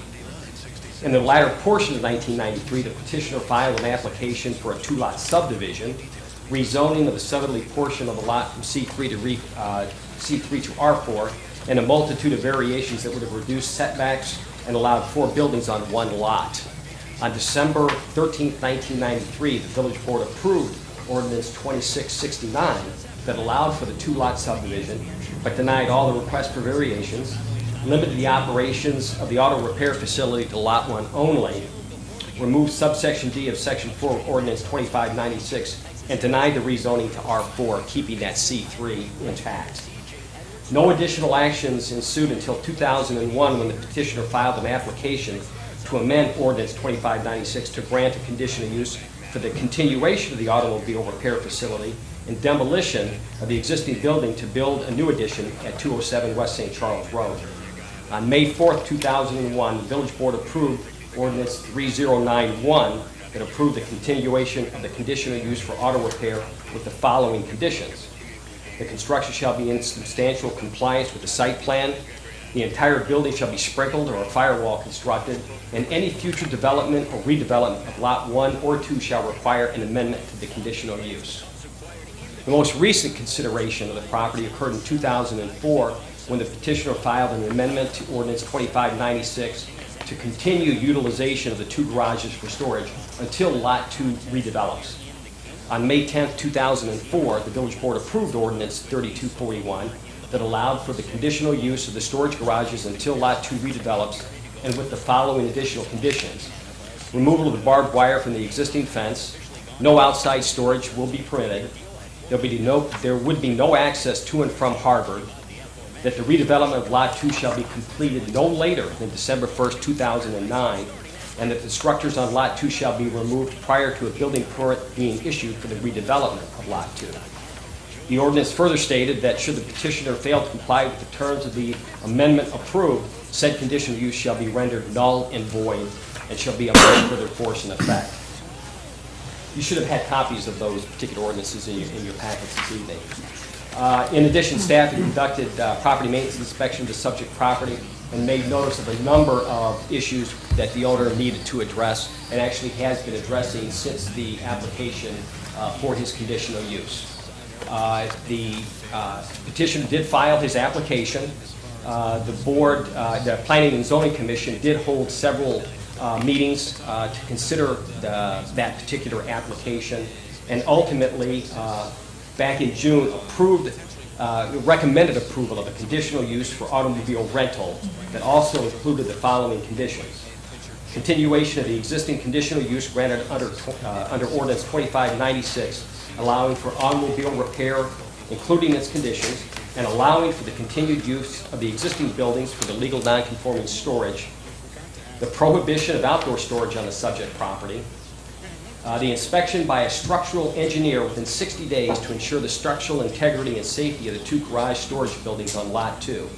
Petitioner may choose to raise one or both buildings, and depending on the inspection, may make required modifications to ensure structural integrity and safety as approved by the village.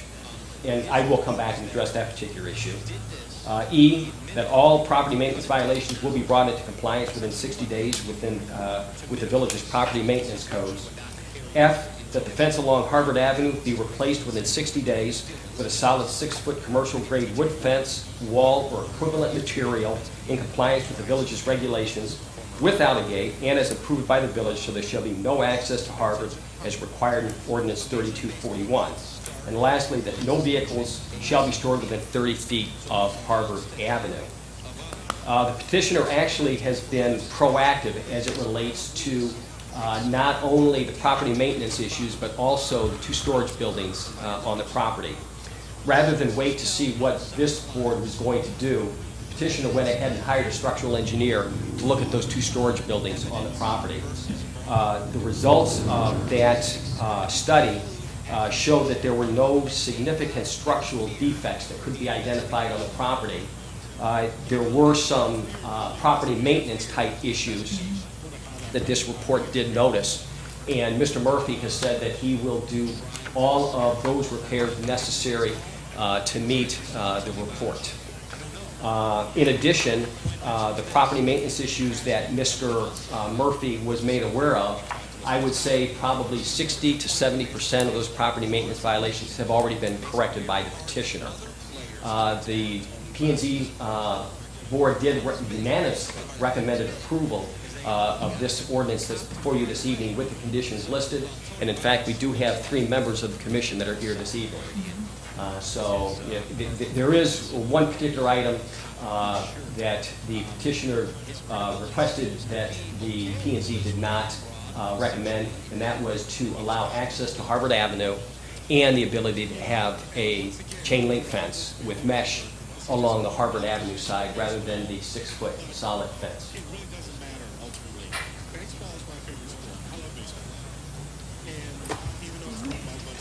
I'll answer any questions Yes, that the please board stay, has. stay right there. Okay. Any questions? President? Yes. I have an issue Trustee with the Case. wood fence. Okay. Real problem, because I think it's just waiting for graffiti to be put on it. I think a mesh fence would stand a better chance and would last longer, and it's pretty much maintenance free. Second of all, the entrance coming out of there, I don't have a problem with. Are you gonna make the gas station put up a fence too along Harvard there? No. Then why is he having to do that? Staff recommended and the P&Z chose to accept that recommendation because it had been made a condition of previous ordinances that were approved for that property. The petitioner has never had the ability to utilize that access off of Harvard. Okay. And then as for the solid wood fence as opposed to a chain link fence and the ability to have graffiti, the village chases graffiti every day throughout the village. And where there are instances of graffiti, the village has made notice, we go out and we remove that graffiti where we have the agreements with the property owners to do that.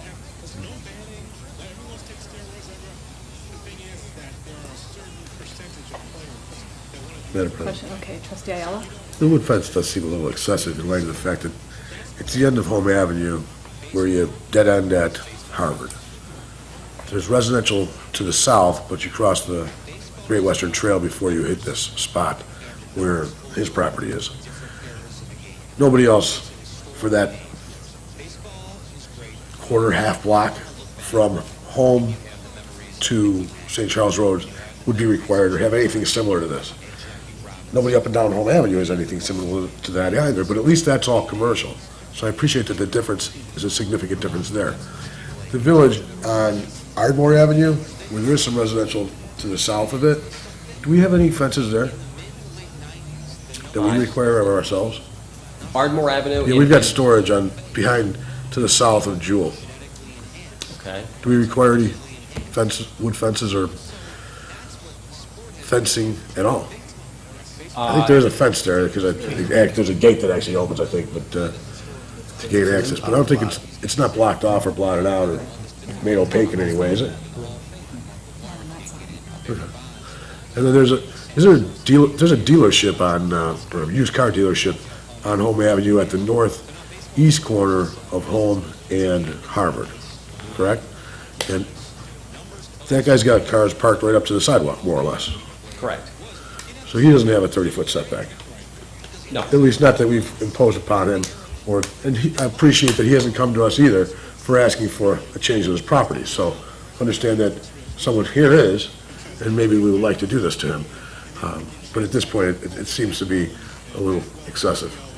Everything else, if he's gonna go along with everything else, in light of the fact that I wanna whack him with about 65, well, his is probably gonna be significantly more than $65 a year for your water bill. So in light of the fact that I wanna do that to him, I'm gonna let him have no wood fence. So I would recommend from our side, that we do this ordinance, but we take the wood fence out. And that's all my comments or questions. Okay. And I would like to give Mr. Murphy a little credit for following and doing whatever he can to his property. I have to give him credit for that, because he's doing more than I see some business owners around here, so. Absolutely. Mr. Murphy has been a pleasure to work with. He's done everything that I have asked him to do, or is in the process of doing that. Like I said, some of these property maintenance issues, and certainly the structural analysis, is a requirement in this ordinance. He didn't wait for your consideration. He proactively went ahead and had that done.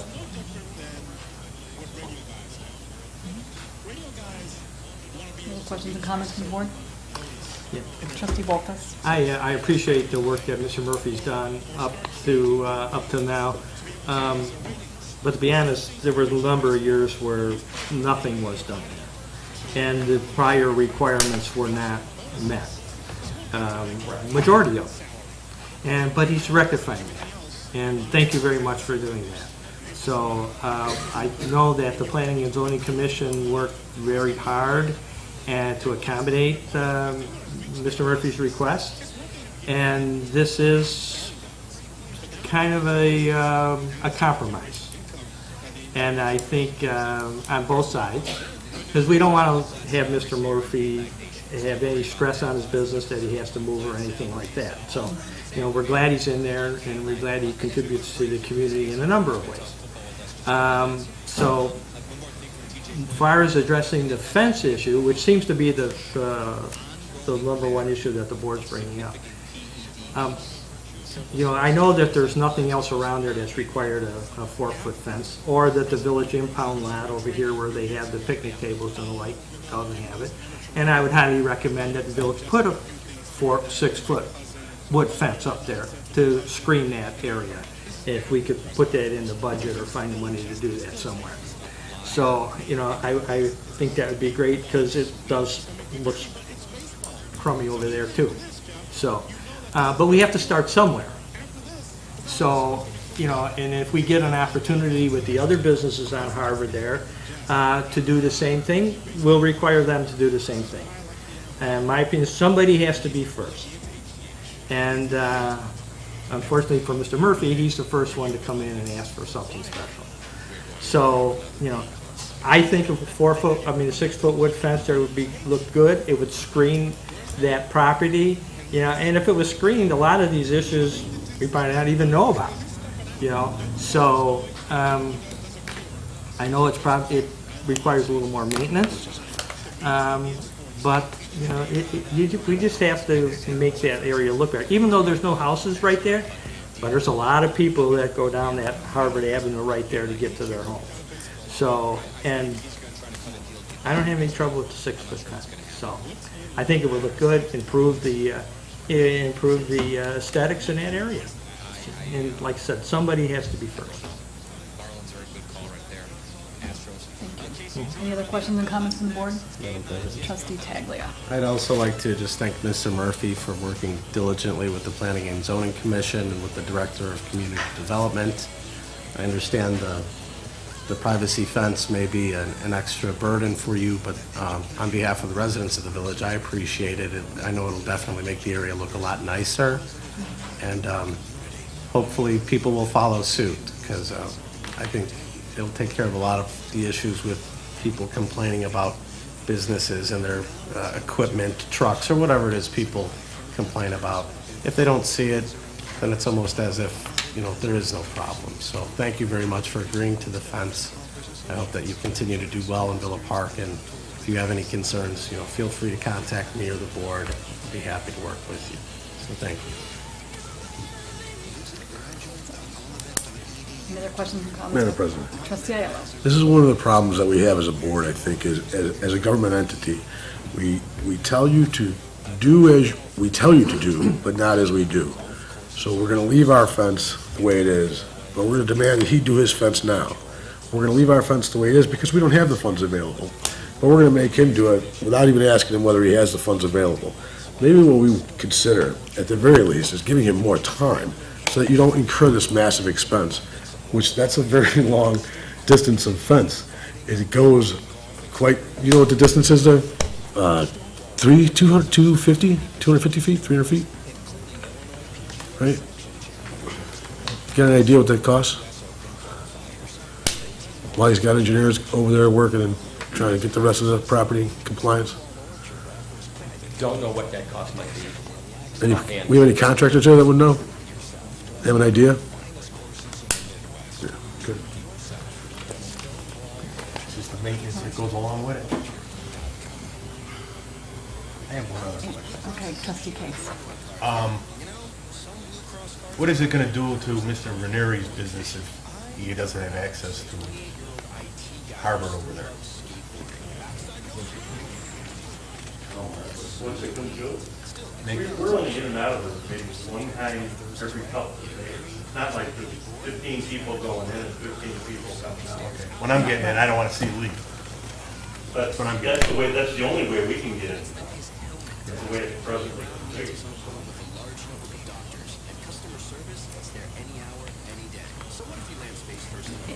Any other questions and comments from the board? Madam President? Trustee Bolfus. I think the village should put a wood fence up there on Ardmore Avenue and cover that lot.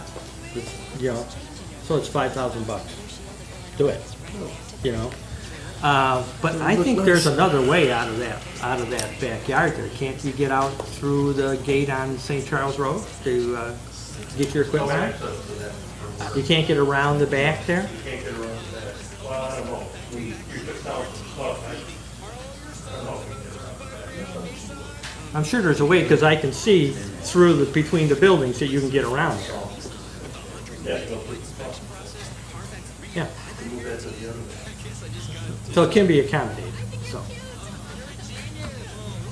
Yeah, that's all. Just to clear- Trustee Taglia. Just to clarify, this item 7 is agreed to by the Planning and Zoning Commission and by Mr. Murphy? Is that correct? With the exception as it relates to the fence and the access to Harvard Avenue. The Planning and Zoning Board chose to require that Mr. Murphy put up a 6-foot fence and that the prohibition on access to Harvard Avenue actually stay in effect from the previous ordinance.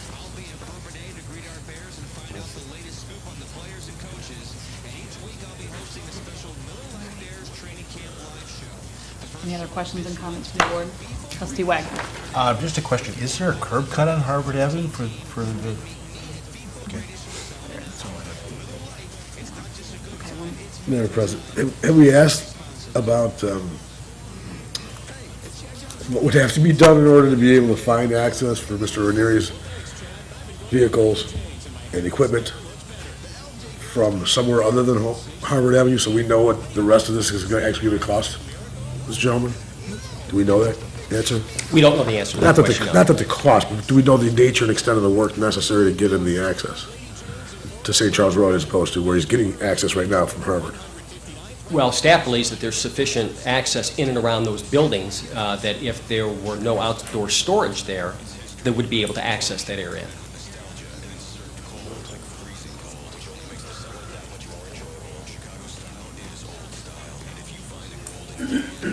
What's the outside storage that's there now?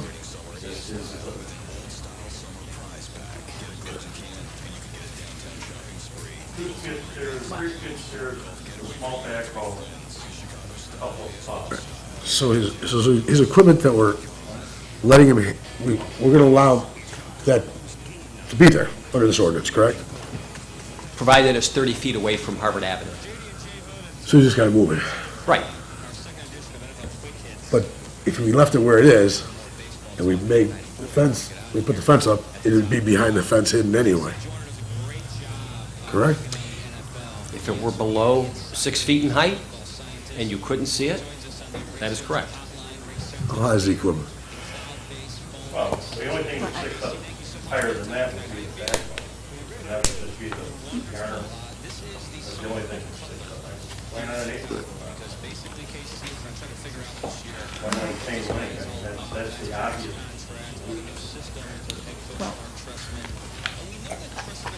I think you had some questions, but it still need to be figured Well, out, that yeah. you might be, And this is just the first reading. We'll have another reading after this, so even if this does move forward in its current state, there's still time for us to go back and address what has been coming up tonight and come back with maybe some enhancements, some changes, amendments.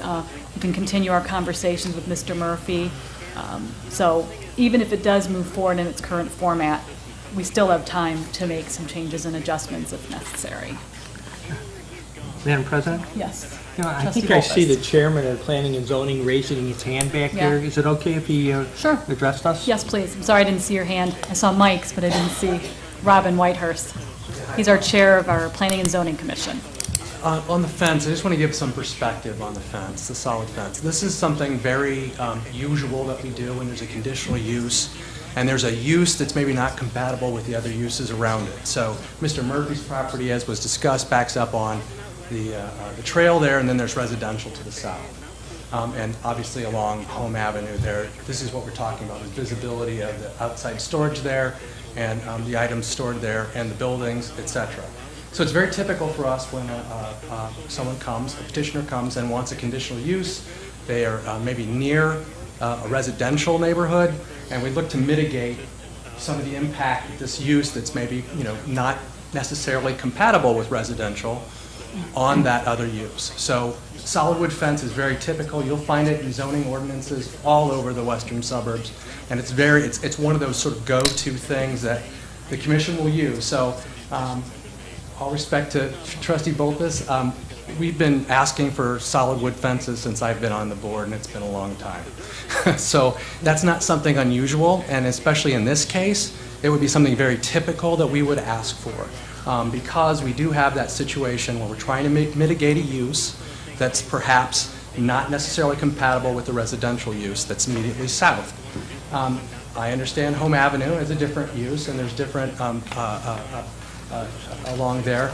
But, we're really talking about C3, retail, and then residential behind. That's really the two districts that this property sort of mitigates between. So we want to do things to make it more attractive. As far as the outside storage goes, as Patrick Grill mentioned, that was never allowed under the original ordinance, the conditional use ordinance for that property. It was always something that was prohibited. It's occurred along that side of Harvard. I think the current gate is not, it's in disrepair, so it's open all the time. We had people come into our commission and talk about kids getting into the lot, feeling of safety for children that were going to and from and walking down Harvard there past the property. So that was another concern the commission had, was to look at safety, isolating this use where there's perhaps items and cars stored. We were talking about U-Haul trucks being stored on this property. Again, something else we want to mitigate and try to minimize its impact visually on the neighbors and on the neighbors of the property. So that's why we talked about 30-foot setback. We talked about a fence to screen these buildings, to screen the yard, and to move those items inboard to where they wouldn't really be seen from the south side or from the Harvard side. So, and again, it's a very typical thing for us to work with petitioners on how to screen those types of uses when you have those different uses abutting each other. Madam President. Trustee Ayala. For a question for Mr. Waiters. The existing use prior to Mr. Murphy being there, to the south of Mr. Murphy's lot, there was a house across to the south of the Great Western Trail. So abutting to the south of Mr. Murphy's property is the Great Western Trail, and then more or less about 60 feet from his property is a single-family residence. That house was built at a time when what the use was on Mr. Murphy's property was G lumber, correct? And they had outside storage there at that time, correct? And they had access from that spot at that time. Would that be accurate? Yeah, it is. Okay. So, we're not asking the neighbor to suffer any worse condition than they've always suffered with the outside storage that's there. Is it older now? Absolutely, no doubt. But it's also not as much used as it was back when it was G lumber either. So the use of that property has declined dramatically. There's not trucks coming in and out of that to the extent that it had when it was G lumber, and when that house to the south of the property was built in the first place. So I appreciate that sometimes we need to make things look a little better, and I think we should do that in situations where someone's coming for something that the neighbor didn't understand that this was possibly going to happen. But here, I don't see that we have a neighbor or adjacent owners coming by that would have this kind of an issue, that they're surprised at what the use is as far as outside storage goes, regardless of whether it's lumber laying all over the place or a handful of pieces of equipment. All right, I'm done. I apologize to the board and for taking up too much time. Trustee Wagner. Madam President, is it in order to call the question? I'd like to call the question. Okay. All right. Okay, then with that means we are going to do a roll call vote on item number 7 in its existence, the way it is now, and then it will be a second reading at our next board meeting, which is August 12th. Okay. Please, Clerk Cornetti. Trustee Wagner? Yes. Trustee Case? Yes. Trustee Ayello? Not as written. No. Trustee Bolfus? Yes. Trustee Taglia? Yes. President Bullwinkle? Yes. Item number 8, second reading of an ordinance amending the text of the sign regulations in the Villa Park zoning ordinance regulating Chamber of Commerce Business of the Year banner. Annually, the Villa Park Chamber of Commerce Business of the Year Award is given to a local business, and this text amendment would allow them to display a banner that announces the distinction. Text amendment to Article 19 of Appendix C, Village of Villa Park Basic Zoning Ordinance, will allow a banner sign recognizing one business in the village as Business of the Year, as determined by the village's Chamber of Commerce, to be posted at that business during the year of the award. Staff requests that the village president and board of trustees approve this ordinance. We have a motion on item number 8. Madam President? Yes, trustee Bolfus. So moved. We have a second? Madam President? Yes, I'd trustee like Wagner. to second that motion. Okay. Questions and comments from the board? Roll call vote, please. Trustee Case? Yes. Trustee Ayello? Yes. Trustee Bolfus? Yes. Trustee Taglia? Yes. Trustee Wagner? Yes. President Bullwinkle? Yes. Item number 9, resolution approving proposal of Lauterbach and Amen LLP for audit services. In order to facilitate continuity and reduce costs, it is recommended that the services of the current auditing firm of Lauterbach and Amen be extended to include the next 3 fiscal years of 2013-14, 2014-15, and 2015-16. This will guarantee substantial cost savings to the village over these 3 years, since the increase of the agreement is approximately 2% per year, as compared to the prior firm of Wolf & Company, which could have been approximately $15,000 per year in higher costs. Lauterbach and Amen have extensive knowledge of the Village of Villa Park, its staff, financial practices, and have always been extremely helpful whenever the need arises. We have a motion on item number 9. Madam President, Trustee Taglia. I'll move for resolution. Okay. Do I have a second? Madam President? Trustee Ayello. Second. Okay. Questions and comments from the board? Roll call vote, please. Trustee Ayello? Yes. Trustee Bullfus? Yes. Trustee Taglia? Yes. Trustee Case? Yes. Trustee Wagner? Yes. President Bullwinkle? Yes. Item number 10, resolution authorizing a contract with Globe Construction for the 2013 Sidewalk Improvement Program. The village has a program for the replacement of substandard sidewalks. The village pays half the cost of replacing sidewalks that qualify for the program. The residents pay the other half of the cost. The Public Works Engineering Division prepared the specifications for this project. Public bid proposals were opened and read aloud on June 11, 2013. 8 contractors requested bid specifications and 5 submitted bids. The lowest responsible bid was received from Globe Construction of Addison, Illinois, in the amount of $71,600. May I have a motion on item number 10? Madam President, Trustee Wagner. I'd like to make that motion. Do I have a second? Madam President. Trustee Aiello. Second. Questions and comments from the board? Roll call vote, please. Trustee Ayello? Yes. Trustee Bullfus? Yes. Trustee Taglia? Yes. Trustee Case? Yes. Trustee Wagner? Yes. President Bullwinkle? Yes. Item number 11, resolution adopting the DuPage County Natural Hazards Mitigation Plan for the Village of Villa Park, Illinois.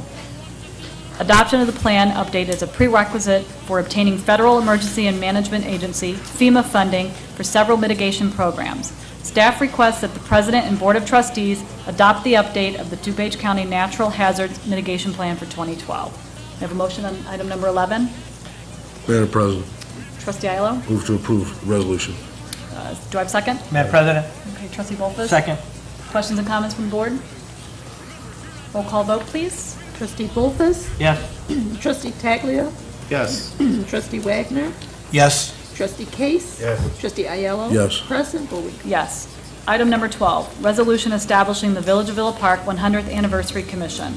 The Village of Villa Park will be celebrating the 100th anniversary of the incorporation of the village by an election held on August 8, 1914. The President and Board of Trustees have determined that it is in the best interest of the village to commemorate and celebrate the 100th anniversary of the founding of the village. This resolution would formally create such a commission. Do I have a motion on the resolution? Madam President. Trustee Case. Motion. Do I have a second? Madam President, Trustee Taglia. I'll second the motion. Any questions and comments from the board? No? Okay. Roll call vote, please. Trustee Taglia? Yes. Trustee Wagner? Yes. Trustee Case? Yes. Trustee Ayello? Yes. Trustee Bullfus? Yes. President Bullwinkle? Yes. Item number 13, Village Clerk's Report. Oh, I just want to remind residents that we have 2 more concerts with the Kiwanis on the Prairie Path this Wednesday, and then next Wednesday, 24th and 31st, and it opens at 6:30. The program starts at 6:30. The concessions start at 6, and everyone's welcome. Thank you. Okay, thank you. Item 14, unfinished business, none. Item 15, new business, none. Item 16, public comments on non-agenda items. If there's anybody in the audience, I'd like to please approach the podium. If you can, try to keep your comments to 3 minutes. My name's Bob Mariner, and I live at 306 South Houston.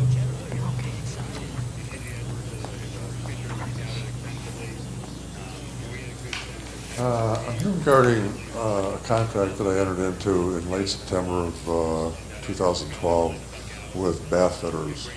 And at that time, when we were signing the contract, he told me that a $100 permit was required from the city in order to put in the lining of the bathroom. And I argued with him, saying it's his problem. He says it's my problem. And I took it upon myself to go ahead and procure the permit.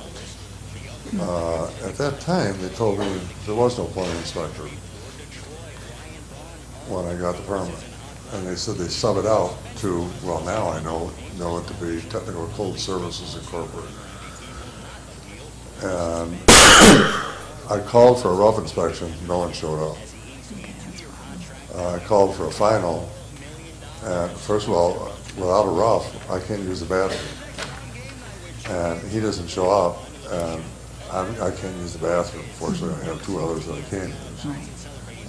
He finally shows up, comes to my door with no ID, no uniform, no patch, and tramples dirt through my house, goes to the wrong bathroom and says he approves it.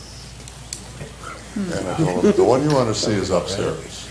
That's the shower. That's what you've come here for. And he goes up there, he doesn't walk into the bathroom, and he says approved.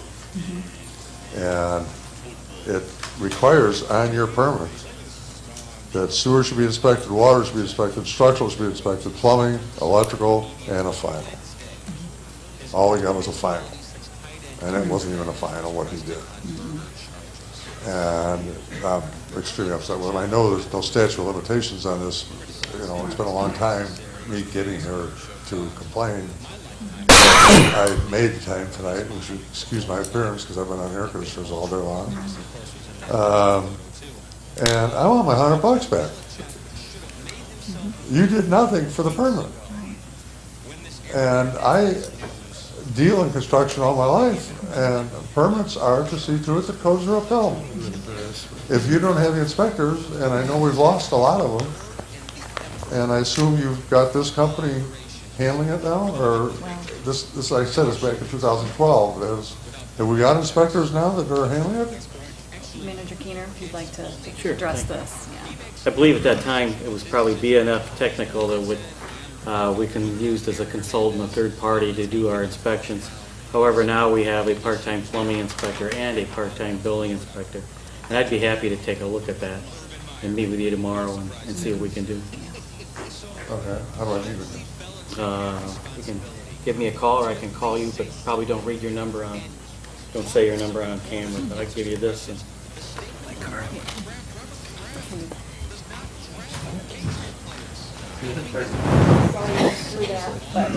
We're going to fix it.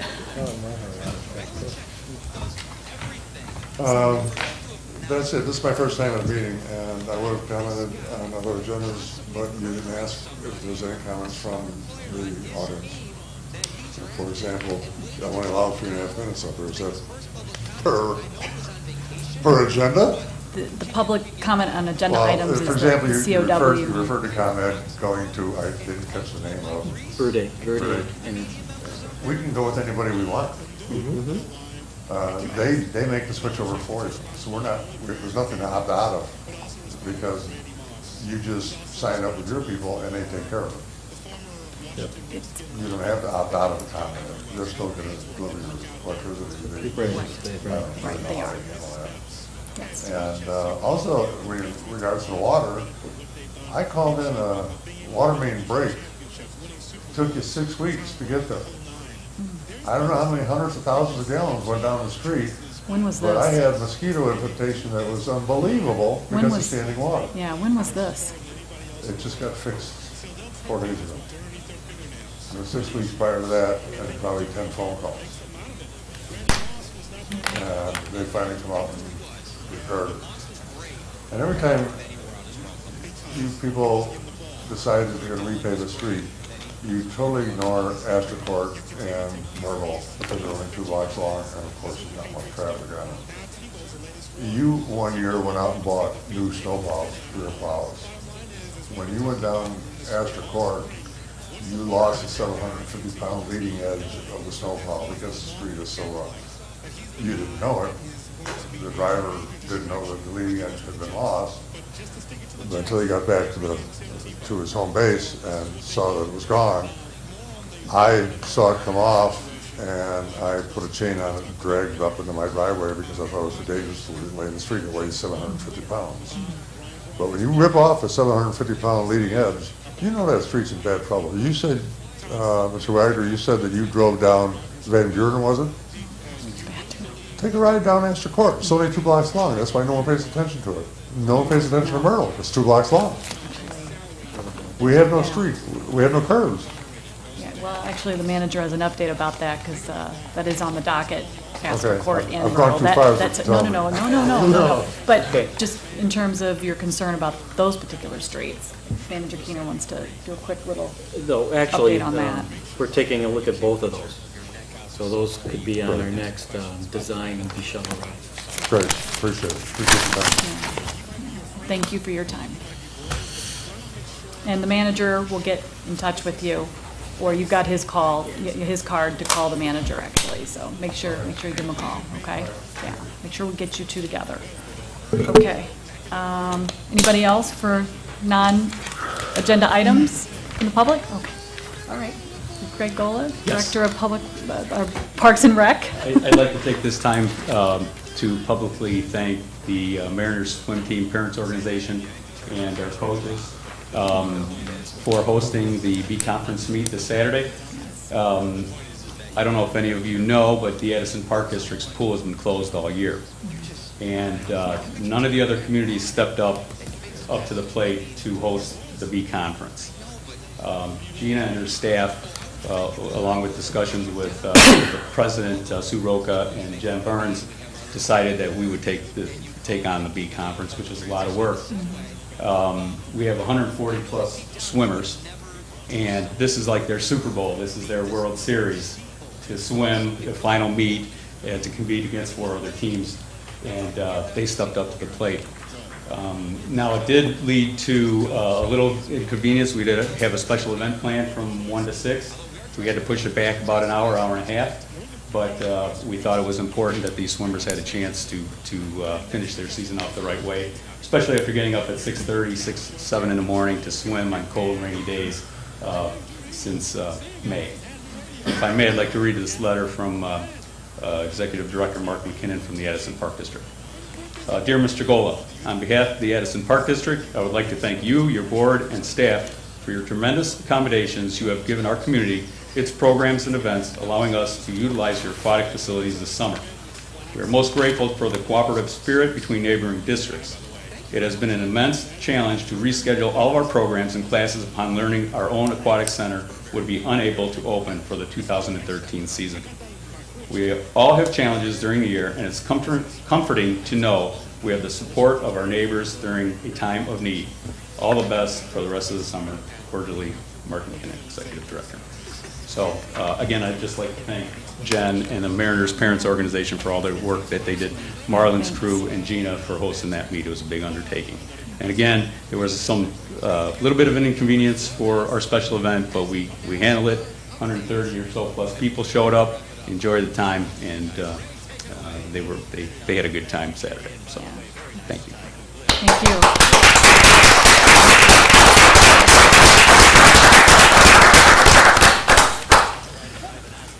I'm Jen Burns, the coach.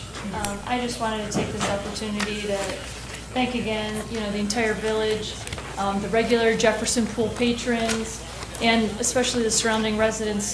This pool season over there has been challenging due to the cool, rainy start we had. The District 45 lot over at Jefferson Middle School was being resurfaced, and there's always baseball, which competes then for parking space.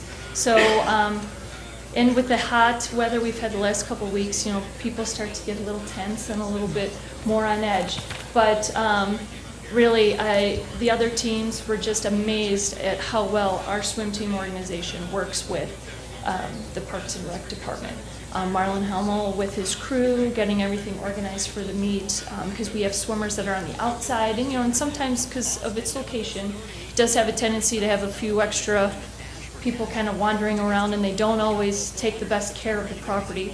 And they got that all, cleaned up for us and ready to go also for the Patron Appreciation Day.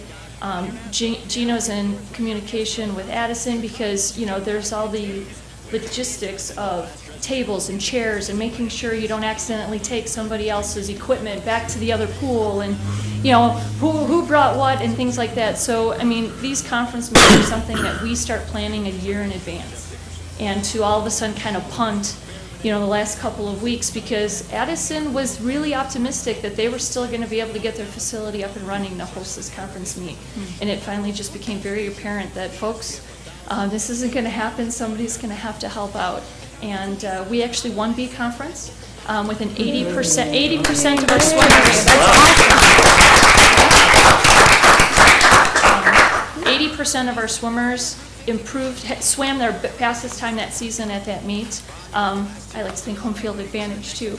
But and an 80% improvement, that is not something that's not a typical score. 60s have, teams have won with, 62, maybe a 70. So I'll have to go back, and see how far back I have my records, but I think we hit a record. We do have our final meet this Saturday out at Woodridge, and again, I know that we're assessing our pool situation here in town, and I really just wanted to extend a helping hand to another community that if we get to the point where we are making some improvements and maybe we do need to borrow some space, I'm hoping that they will return the favor to us and help us out at our time of need as well. So thank you again, everyone, and I apologize for the delay. Oh, no. Appreciate it. Thank you. The fact that you were able to navigate that parking lot situation alone was huge. Lots of drop-offs, Really. walking, riding bikes. That's quite a challenge in and of itself, so thank you. Oh, did they? Yeah, before the blacktop, so Okay. Manager's saying that they just poured the blacktop. Unfortunately, after the fact, but at least y'all did a great job. Well, if we have to, if the barricades get moved and somebody parks on it, we have to call. Thank you. We didn't touch it, we were good. So No, thank you. it's very tempting. Appreciate it. Anybody else from public comments here? Greg Hansler, again. I'd like to actually thank Coach. My daughter's on your swim team, Ellie Maxwell. She, not the fastest kid on the team, but you know what? But you know what? You know, I cannot get her to school on time at 8:30 in the morning, but man, to get her from a warm bed into a cold pool at 7 o'clock in the morning is no problem. You know, I mean, I can't say enough about the Mariners. You know, it's not about how fast you are, it's about the effort you put in it. It's about having pride in your community and your teammates. That's what they teach, that's what these kids bring home. I can't say enough about it. And of course, you know, learning a life skill like swimming too is kind of important too. So I got nothing but great things to say about the Mariners. I also want to mention something I mentioned to Al about putting up some information regarding, I guess, wildlife, I guess, lack of a better word. I don't know if you've mentioned this to Manager Tina or not. Put me on the spot, huh? Absolutely. It's easy to do from the podium. Elmhurst has a little page on their website for wildlife management. You know, you find a wounded animal, you know, where do you go with it? You find a feral cat, what do you do with it? You know, that information's there. You know, you just go to the website. There's organizations that help you with those animals, rehabilitate the wild animals and whatnot. It's also good to educate the staff on that information as well. I'm sure the village gets a fair amount of nuisance calls, and I think this is just a static page with some information on the website. It'd be a great help to the residents, and like I said, it helps the staff. You know, those nuisance calls. So I just wish you'd maybe take the time to maybe consider putting up something like that on the website. Okay. Thank you very much. Thank you. Anybody else for non-agenda items? Do you have anybody else? No? Anybody else on non-agenda items? Anybody? Okay. We're going to move on to the village manager's report, item number 17. Thank you, Aaron. Just have a few things to quickly bring up. Been working for some time on the construction of dugouts for our ball fields. Had some requests, etc. So staff and some volunteers put our heads together, and we'll be constructing some dugouts at the Jefferson ball fields within the next couple of weeks. We're going to start out with a prototype, and then from the prototype we'll do the rest of the dugouts. Additionally, this year we've located a spot for several batting cages. So we have a dead tree that we're going to remove and then place several new batting cages there this year, and then move forward from Jefferson to probably Jackson, maybe with dugouts this year and maybe batting cages next year. We just can't do it all in 1 year. I have my usual community development stats I'd like to read, keep everyone updated. I'll just read some of my favorite ones.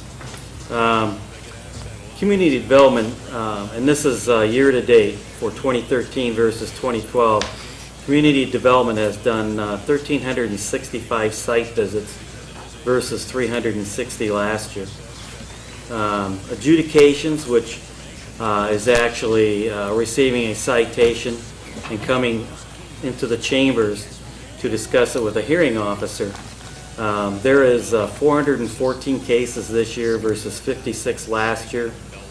There has been tickets issued, or citations, if you will, 365 this year versus 132 last year. The fines, year-to-date in 2013, is $70,100 versus last year, $4,250. Building inspections for 2013, 868. Last year, 152. Vacant property inspections, 339 this year versus 82 last year. And that's about my favorite one. So we're making a lot of headway. Staff's doing a great job. A lot of good follow-up. If you happen to notice a violation throughout the community, please visit our website, code violations at invillapark.com. That email comes to me and 3 other individuals, and I immediately send it to staff, and staff responds to me, and then I'll send it back to you so you know exactly what's happening and why and what our course of action is. So please use the code violations at invillapark.com. It's located on our website. So I get those and I'll respond to you. We're working on the grand opening of our skate park, playground, and gardens. We've sent out an email to all the volunteers, all the vendors. We're going to have a big day at the skate park in August, hopefully, and early August, mid-August, with all the vendors, with all the volunteers, with all the residents, skateboarders, etc., staff, obviously the board, and thank everyone. What a project. I was there the other day, probably about 8 o'clock in the morning, and there was approximately 40 young children using the playground equipment. So if you haven't visited, visit the playground equipment. It has artificial turf on top of about a 4-inch foam surface. So it's really interesting. Really nice to walk on. Don't forget, America's Night Out Against Crime is August 6th. It's going to be at Lubkin this year, but it's all across the nation. So it sounds like we may have a dunk tank and probably do some swimming and have police and fire there, just like last year, but we held it at Jefferson last year. So it should be a lot of fun, and we'll see if we can get maybe the police chief in the dunk tank, see what happens. Yeah. Yeah. He wears Or you. He wears a wetsuit though, so you know, yeah. I think I've talked in the past about Medic 983, our ambulance that I refer to as our lemon. As I mentioned before, staff and the board of trustees were not happy with the $10,000 trade-in.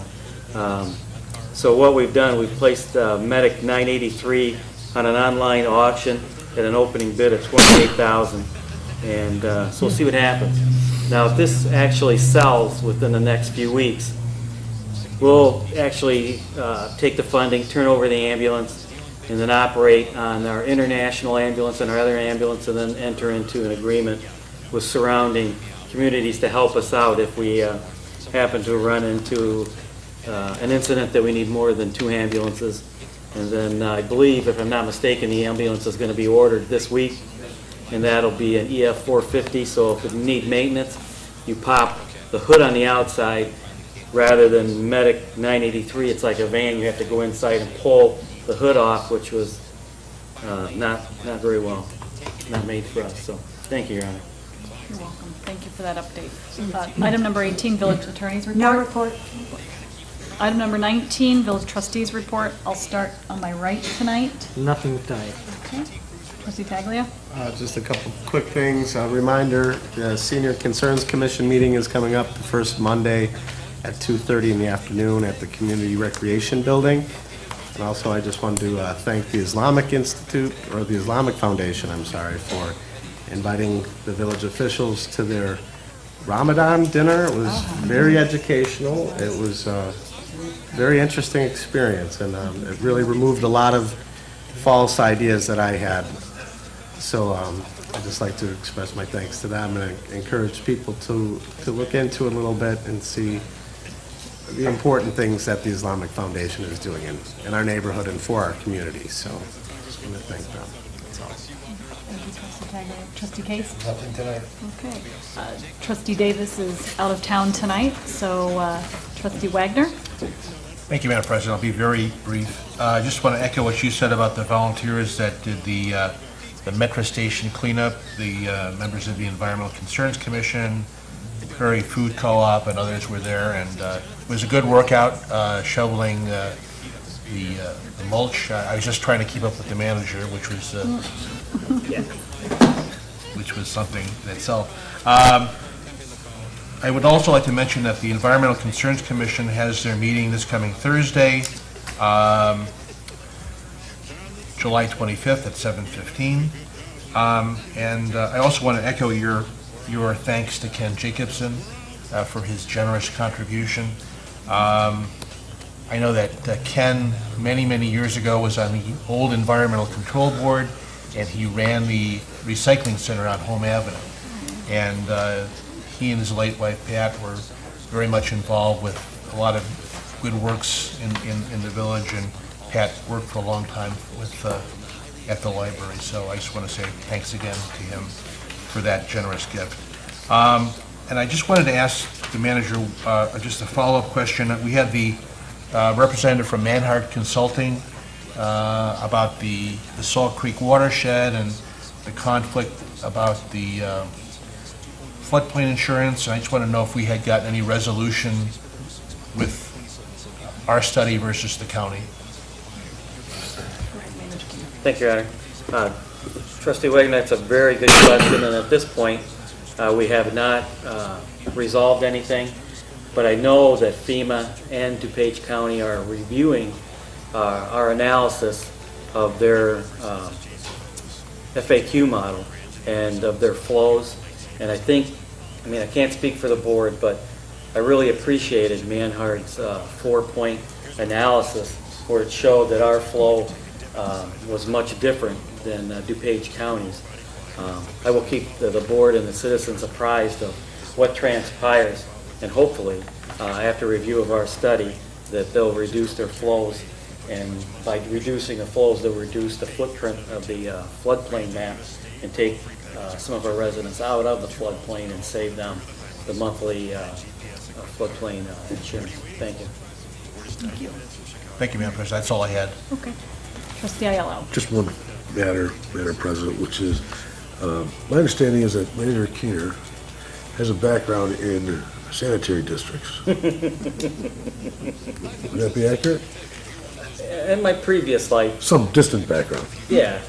Not recent. I appreciate I don't it. play there, if that's what you're getting. Yeah. It did cross my mind to go with that, but, better thought prevailed.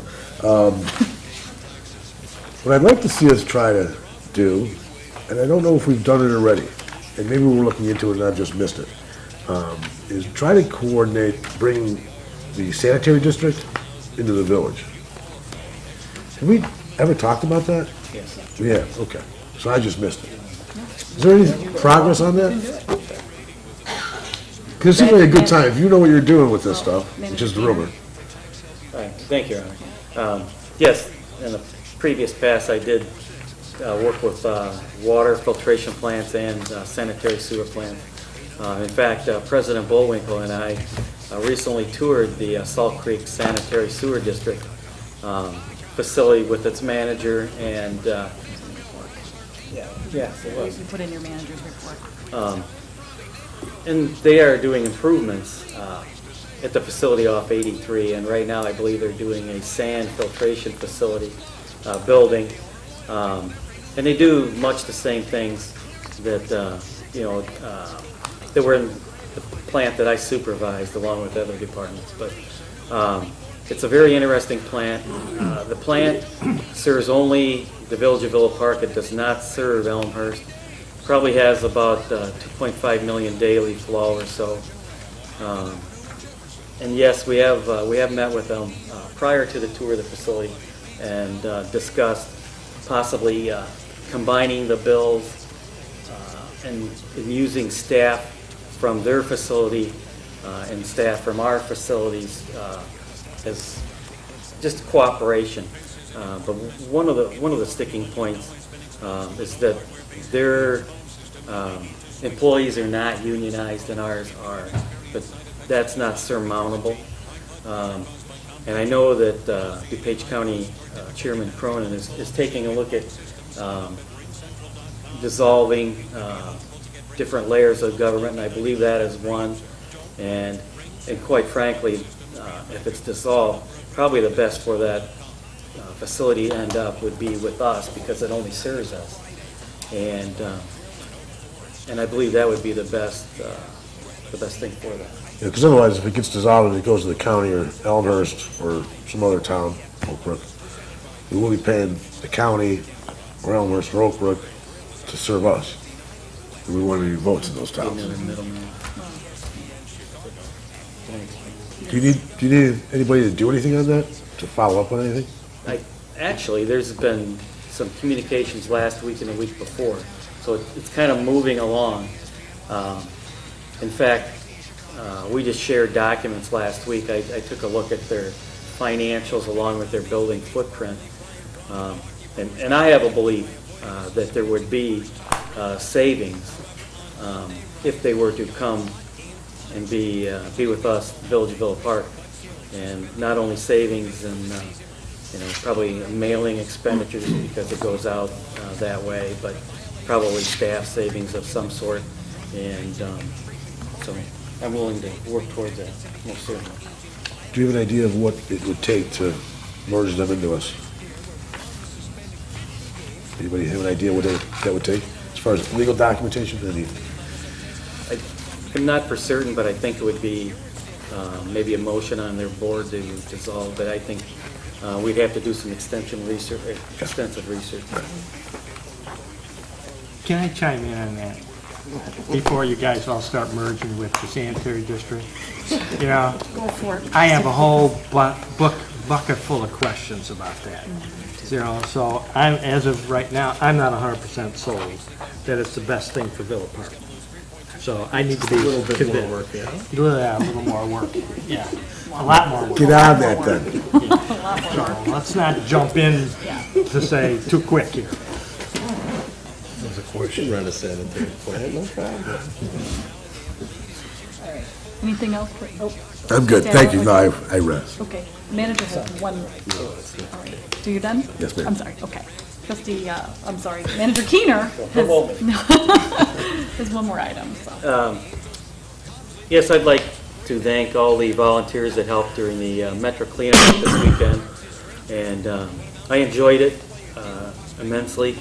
And I think I want to say on July 9th or so, staff, which would be myself, Greg Gola, Marlon Hummel, President Bullwinkle, met with several residents, Angie and Tony Rojek, and they actually sat with us in my office and challenged staff to have pride within the community. And we openly discussed the Metro Center and some parks and some weeds, and they really challenged us and challenged myself, and I really appreciate that. Sometimes you kind of get used to doing things certain ways, and then you kind of need to open your eyes up again. And so I went back to Metro this morning and kind of walked around, or I'm sorry, it was this afternoon, and there's still some work that we need to do. And really, quite frankly, the residents and citizens of Villa Park deserve better. So I took, must have been 15 photographs with my phone and sent them to the Metro organization today, asking permission to paint the shelters. The yellow safety line is faded really up on the platform. The handrails still need to be painted. The signs provided on Metro are blue, but they're faded and cracked. So there's a number of things that we still need to do, and Marlon's not here, but Greg, we still need to probably finish off that mulch as we pull in. And it was very warm, but it was still fun, and you can see the difference. And I know that Marlon's crew has worked very hard at the Metro, spraying the weeds and trimming and cutting down trees, because I do believe some of those were affected by the EAB, Emerald Ash Borer. But again, thank you, Angie and Tony, for opening our eyes, and we've got a lot accomplished since our meeting and bringing back pride. And if anyone sees weeds or you see something that needs to be done, please use code violations at invillapark.com. I get that. We'll react. I'll let you know what we're doing. Thank you, Your Honor. Yeah, it was actually a very good meeting. We had a little bit of a rough start, but a pretty strong finish in that meeting, I would say. So it was a very productive meeting, and certainly, we have a very caring village. People really care about our village and it looking in tip-top shape. So we appreciate the residents for keeping us on our toes on a regular basis. We appreciate it a lot. With that, I think we are ready for item number 20 on the agenda. Consider executive session. Letter A, 5 ILCS C1, personnel matters and collective bargaining. Letter B, 5 ILCS 120-2, C5, purchase or lease of property. Letter C, 5 ILCS 120-2, C28, meetings between internal or external auditors and governmental audit committees, finance committees, and their equivalents. Letter D, 5 ILCS 120-2, C11, pending litigation. Do I have a motion for executive session?